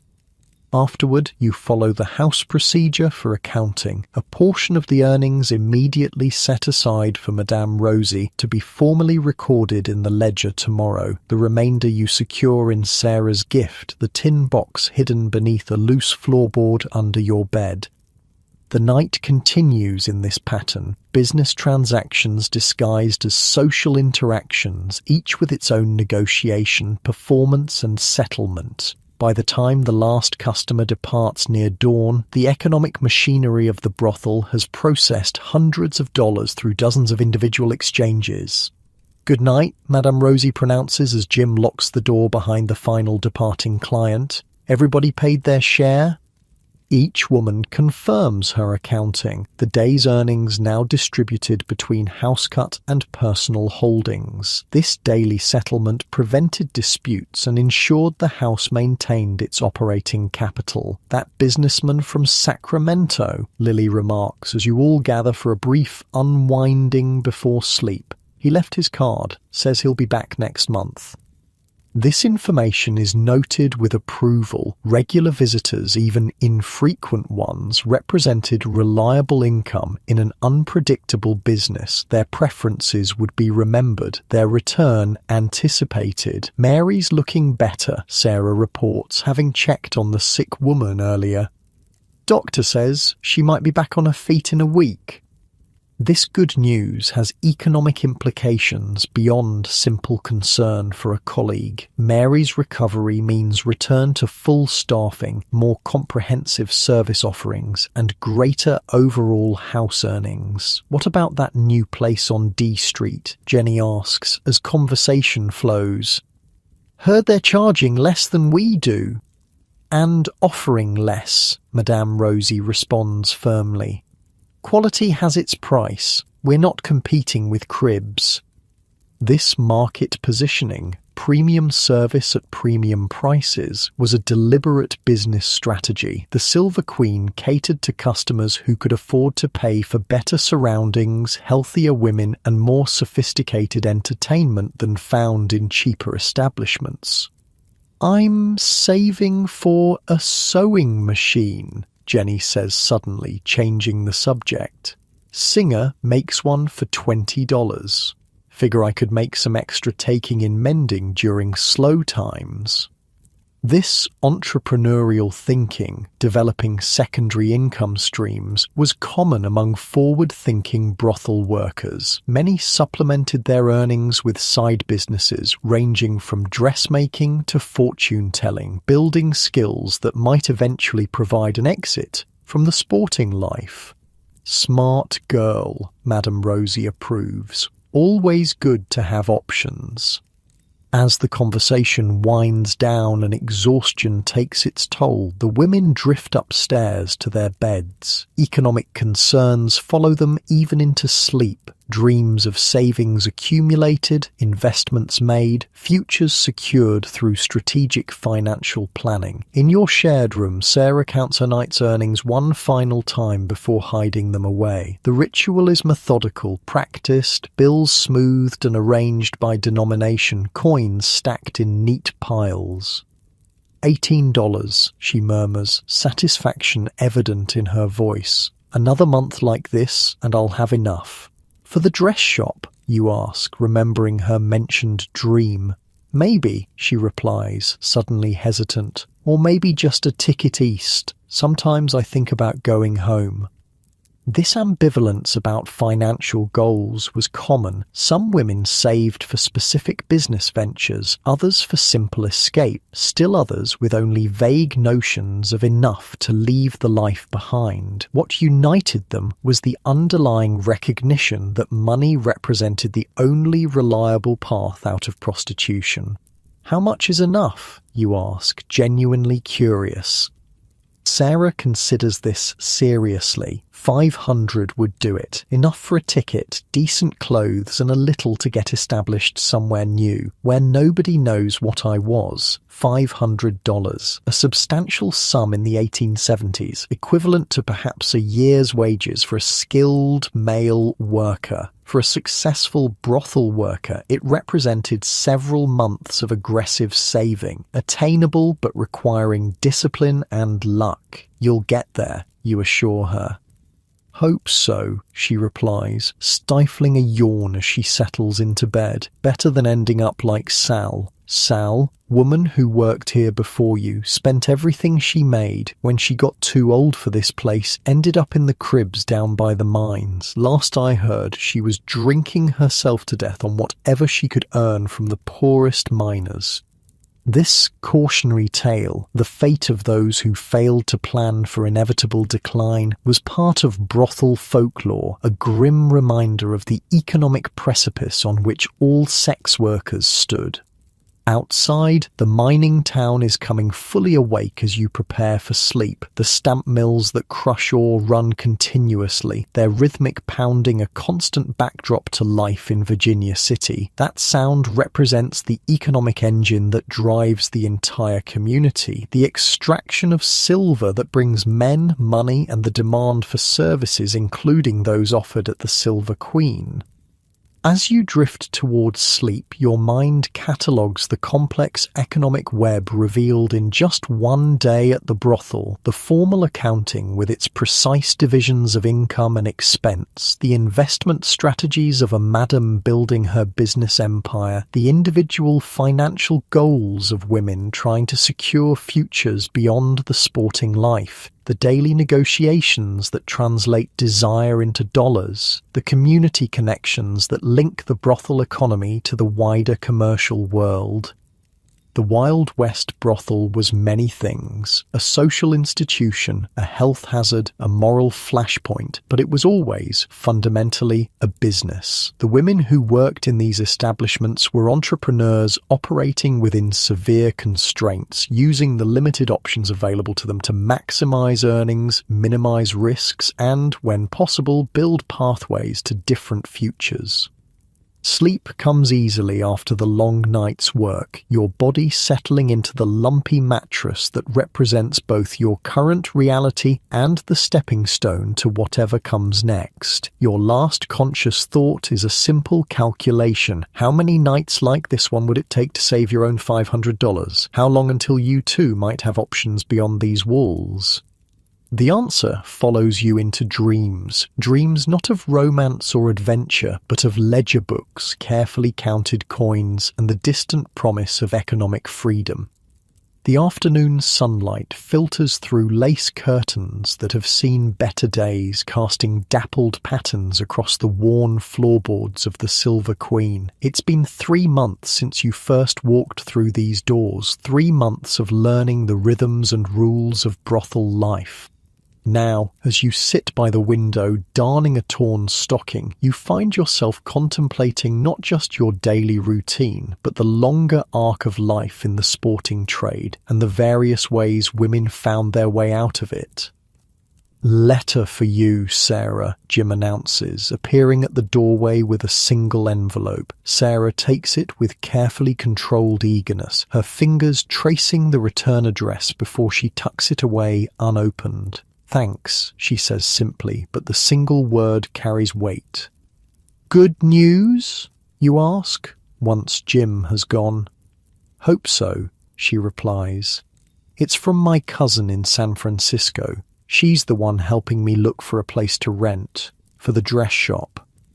Sarah's planned exit from brothel life, saving to establish a legitimate business, represents one of the more successful paths women followed. Unlike factory work or domestic service, which paid barely subsistence wages, skilled trades like dressmaking offered both respectability and potential prosperity.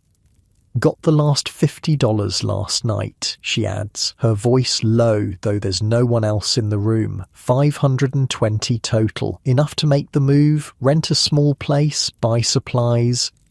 This milestone, reaching a savings goal that makes escape possible, was one many brothel workers aspired to, but relatively few achieved. Between house fees, living expenses, costs of required finery, and the ever-present temptations of alcohol and laudanum, saving substantial sums required uncommon discipline. "When will you go?" you ask, realizing with a pang that you'll miss her steady presence. "End of the month if the letter says she's found a suitable place." Sarah's expression is complicated, hope mingled with uncertainty. "Madame Rosie already knows, said she'd have a goodbye party." This too was part of brothel tradition, acknowledging departures that ended on good terms with celebration rather than recrimination. Madams like Rosie, who took a longer view of their business, understood that maintaining positive relationships with former employees created a network of contacts and referrals that benefited everyone. "What about you?" Sarah asks. "Still planning to stay the year?" You nod, having settled on this time frame as your own goal. A year to learn the business, establish regular customers, and save enough to consider other options. 3 months down, 9 to go. Smart, she approves. First year's the hardest. Gets easier once you know who's who and have regulars who ask for you. The conversation is interrupted by sounds from upstairs. Mary, fully recovered from her illness, laughing at something Jenny has said. Her return to health represents another facet of brothel life, the resilience that allowed women to bounce back from setbacks that might have destroyed them in other circumstances. "Remember that woman who came through last week?" Sarah asks, changing the subject. "The one selling fabric samples?"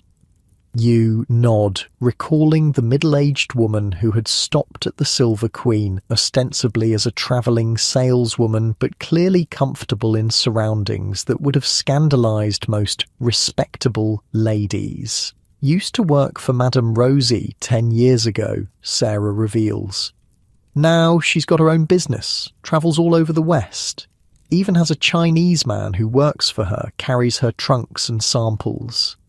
This revelation highlights another potential legacy of brothel life, the business skills and confidence gained through years in a demanding profession. Women who succeeded in navigating the complex social and economic terrain of prostitution often developed capabilities that transferred surprisingly well to legitimate enterprise. Rosie's got at least 4 former girls who've gone straight, Sarah continues, keeps track of them, helps them get started. That millinery shop she invested in, run by a woman who worked here 5 years before opening it. This network of former prostitutes establishing themselves in conventional businesses created a hidden economic pipeline, channeling money and opportunities among women who shared a common past but sought different futures. The front door opens, admitting Madame Rosie herself, returning from errands in town. Her expression is thunderous as she stamps snow from her boots. Winter has come early to Virginia City, adding another layer of challenge to daily life. "Everything all right?" you ask as she enters the sitting room. "That damned temperance society," she fumes, removing her heavy coat. "They're pushing a petition to close all establishments on D and E streets. The Silver Queen stands on E Street, squarely in the target zone. This cycle of moral crusades, led typically by the wives of the same men who frequented brothels, was a constant in Western communities. Periods of tolerance alternated with crackdowns, usually depending on the economic conditions and political climate of the moment. "They'll never get it through," Sarah says with confidence born of experience. "Too many businesses depend on us, and half the town council are customers." "Maybe," Madame Rosie concedes, her anger fading to resignation. "But it's a reminder not to get too comfortable. This business has always been about adapting or dying." This perspective, seeing prostitution as a constantly evolving enterprise rather than a fixed institution, characterized the most successful madams. They anticipated social changes, diversified their investments, and prepared contingency plans for the inevitable periods of persecution. "Which reminds me," she continues, her mood lightening slightly. "Got news about Josephine." The name clearly means something to Sarah, who perks up with interest. "She finally did it? Moved to St. Louis?" "Better," Madame Rosie says with evident satisfaction. "Married that cattle broker who'd been sweet on her for years. He bought her a house in Denver, right on Quality Hill, respectable as can be." Marriage represented another exit path from brothel life, though a rare one. While many customers might develop attachments to particular women, few were willing to overcome the social stigma attached to marrying a former prostitute. Those who did were often men with their own unconventional backgrounds or limited social standing to lose. "Never thought she'd get out that way," Sarah muses. "Always figured she'd buy that restaurant she talked about." "Life surprises you sometimes," Madame Rosie says, settling into her favourite chair by the stove. "That's why I always tell you girls to keep your options open." As if on cue, Mary appears on the stairs, a newspaper in hand. "Look at this," she says, spreading it open to reveal an advertisement circled in pencil. "Lady Barber wanted in Carson City, says they'll train suitable applicants." This novel opportunity, women's barbering being a relatively new and somewhat controversial occupation, generates immediate discussion. The women gather around, examining the advertisement with the keen interest of those always alert for potential escape routes. "Pays not great to start," Lily observes critically. "But it says room and board included. during training. And you'd be working with respectable folks, Jenny adds, not having to pretend you're something you're not.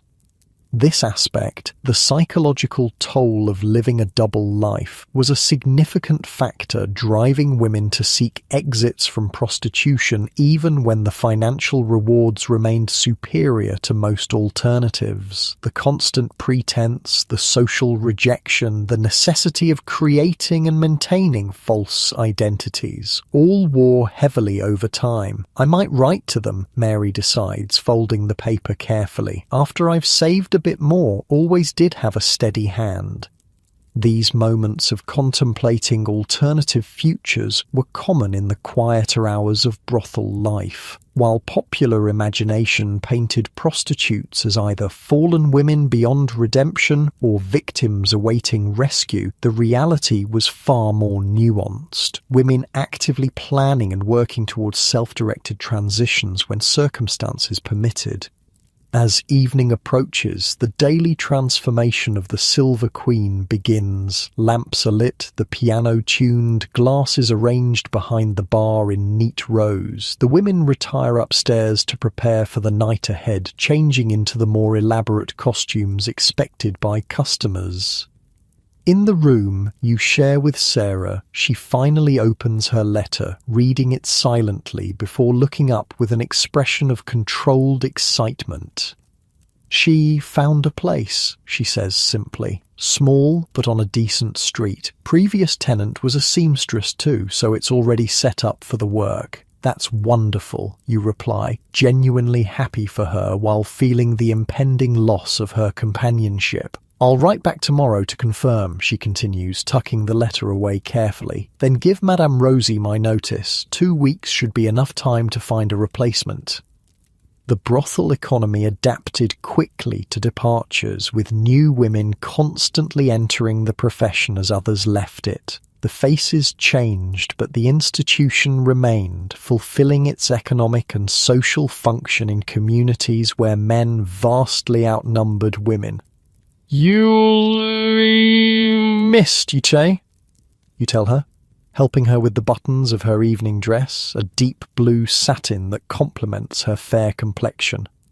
You'll be fine, she assures you, and who knows, maybe in a year you can come to San Francisco too. I'll need help in the shop eventually. This suggestion, maintaining connections beyond brothel life, highlights another legacy of the profession. Women who shared the experience of prostitution often formed lasting bonds, creating informal support networks that extended long after their working relationships ended.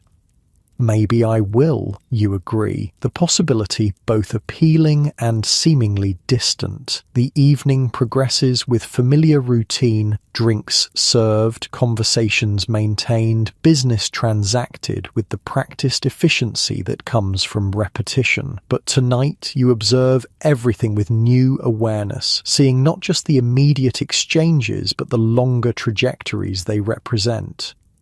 Near midnight, an unusual visitor arrives, an elderly woman, elegantly dressed but clearly uncomfortable in the brothel setting. She asks specifically for Madame Rosie, who receives her with evident surprise. Mrs. Langford, she greets the visitor. This is unexpected. The old woman gets straight to business. I've come about my grandson, she says stiffly. I have reason to believe he's been spending his inheritance here.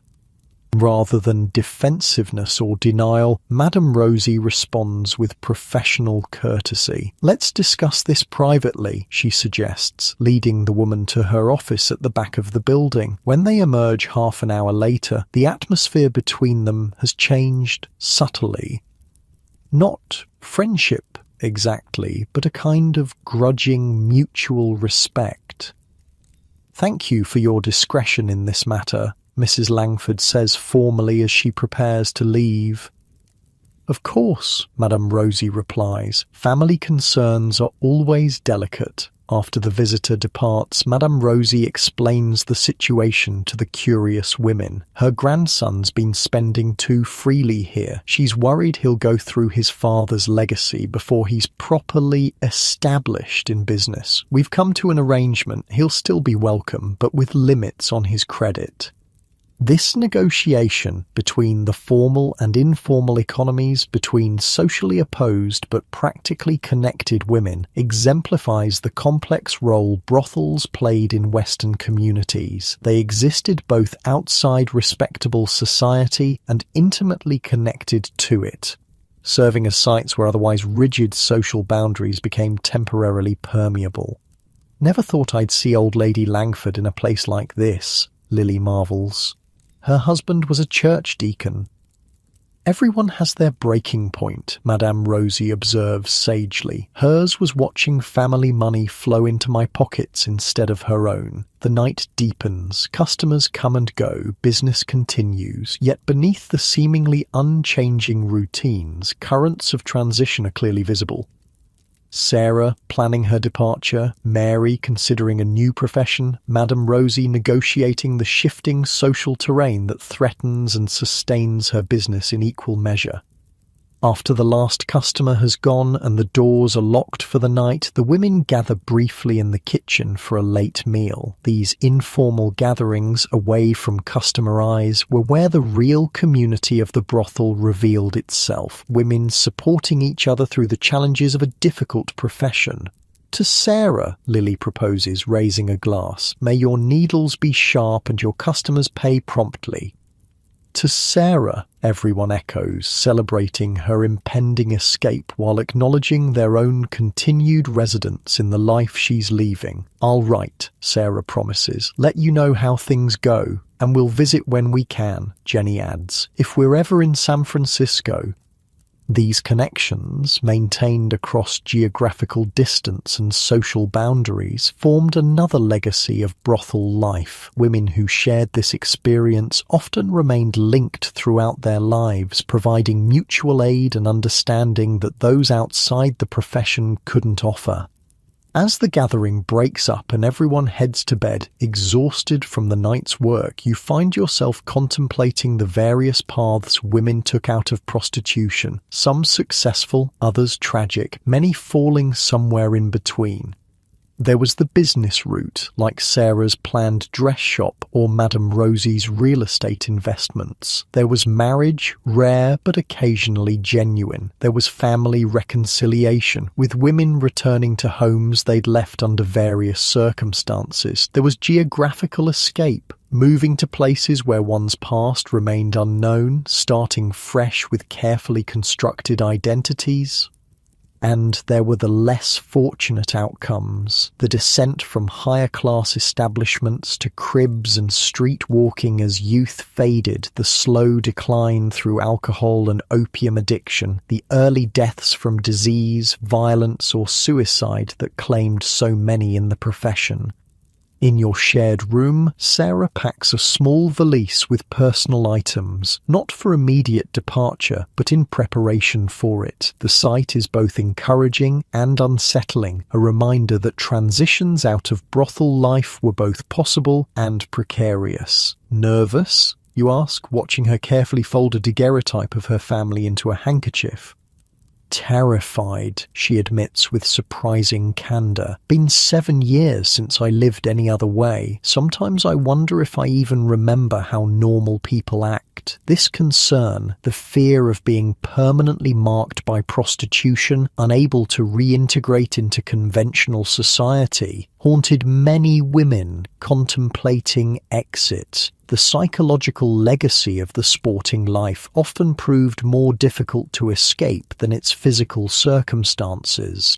"You'll be fine," you assure her, echoing her earlier encouragement to you. "You've always been the sensible one, and you've got real skills." "Hope so," she says, closing the valise and sliding it under her bed. "Guess I'll find out soon enough." Outside, snow falls gently on Virginia City, muffling the sounds of the mining operations that run day and night. The winter landscape transforms the rough-edged town into something almost beautiful, covering its scars and blemishes with pristine white. Ever wonder what people will remember about places like this? Sarah asks suddenly, gesturing vaguely to encompass the brothel. 100 years from now, I mean.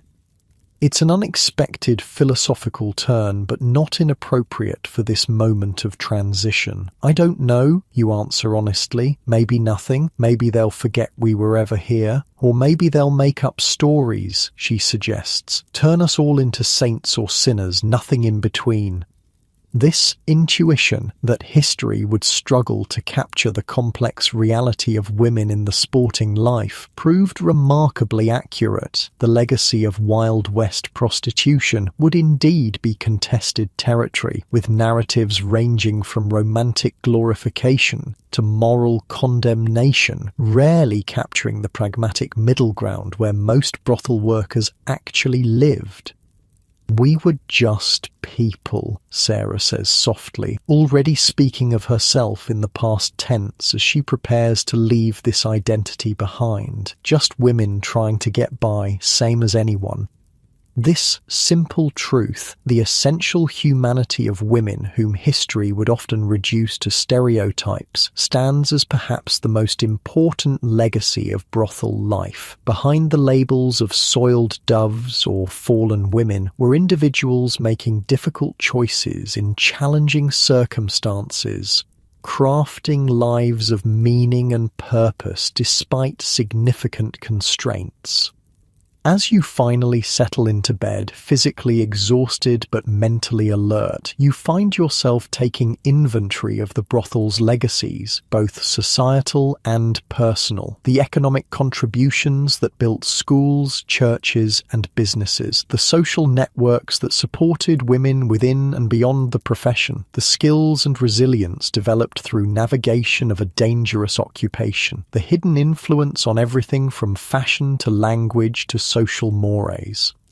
And on a more intimate level, the individual legacies of women like Sarah preparing to carry her brothel-earned capital and skills into a new life. Like Mary, considering a transition to a novel occupation that didn't exist a generation earlier. Like Madame Rosie, building a business empire that would outlast her years in the sporting life.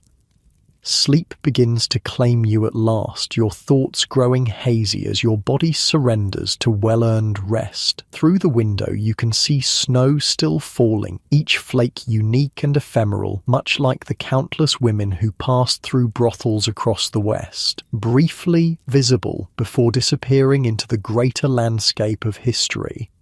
Their stories, like yours, were neither as romantic as fiction would later paint them, nor as sordid as moralists claimed. They were human stories, complex, contradictory, and ultimately familiar in their basic aspirations for security, connection, and purpose.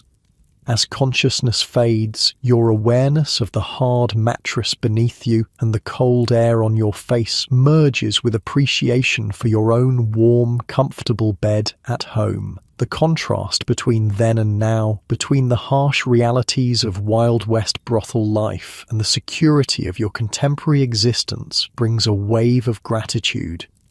Those women of the sporting life, with their pragmatic approach to survival, their community building in adverse circumstances, their economic ingenuity when most paths were closed to them, left legacies both acknowledged and hidden in the society that emerged from the American frontier. They were entrepreneurs when women weren't supposed to understand business. They were independent when female independence was discouraged. They created communities when society denied them respectable membership. They survived and sometimes thrived in a world designed for their exploitation. Their legacy lives in unexpected places, in Western towns built partly with brothel profits, in businesses established with money earned in the sporting life, in social service organizations originally funded by madams, in family lines continuing from children born to prostitutes who found ways to provide for them. And perhaps most significantly, their legacy lives in the expanded understanding of women's capabilities that emerged, however reluctantly, from recognition of what they accomplished despite overwhelming obstacles. As you finally drift into sleep, your last conscious thought is of Sarah packing her valise, preparing for transition from one life to another, carrying with her not just the financial capital earned through years in the brothel, but the less tangible assets of confidence, resilience, and hard-won wisdom. In that quiet image of determined transformation lies the true legacy of countless women whose names history never recorded, whose stories were too ordinary to become legend, yet whose collective experience helped shape the West in ways both visible and invisible to those who came after. Sleep well, knowing that their stories, though often overlooked, remain woven into the complex fabric of American history, a testament to human adaptability, courage, and the universal desire for a better tomorrow.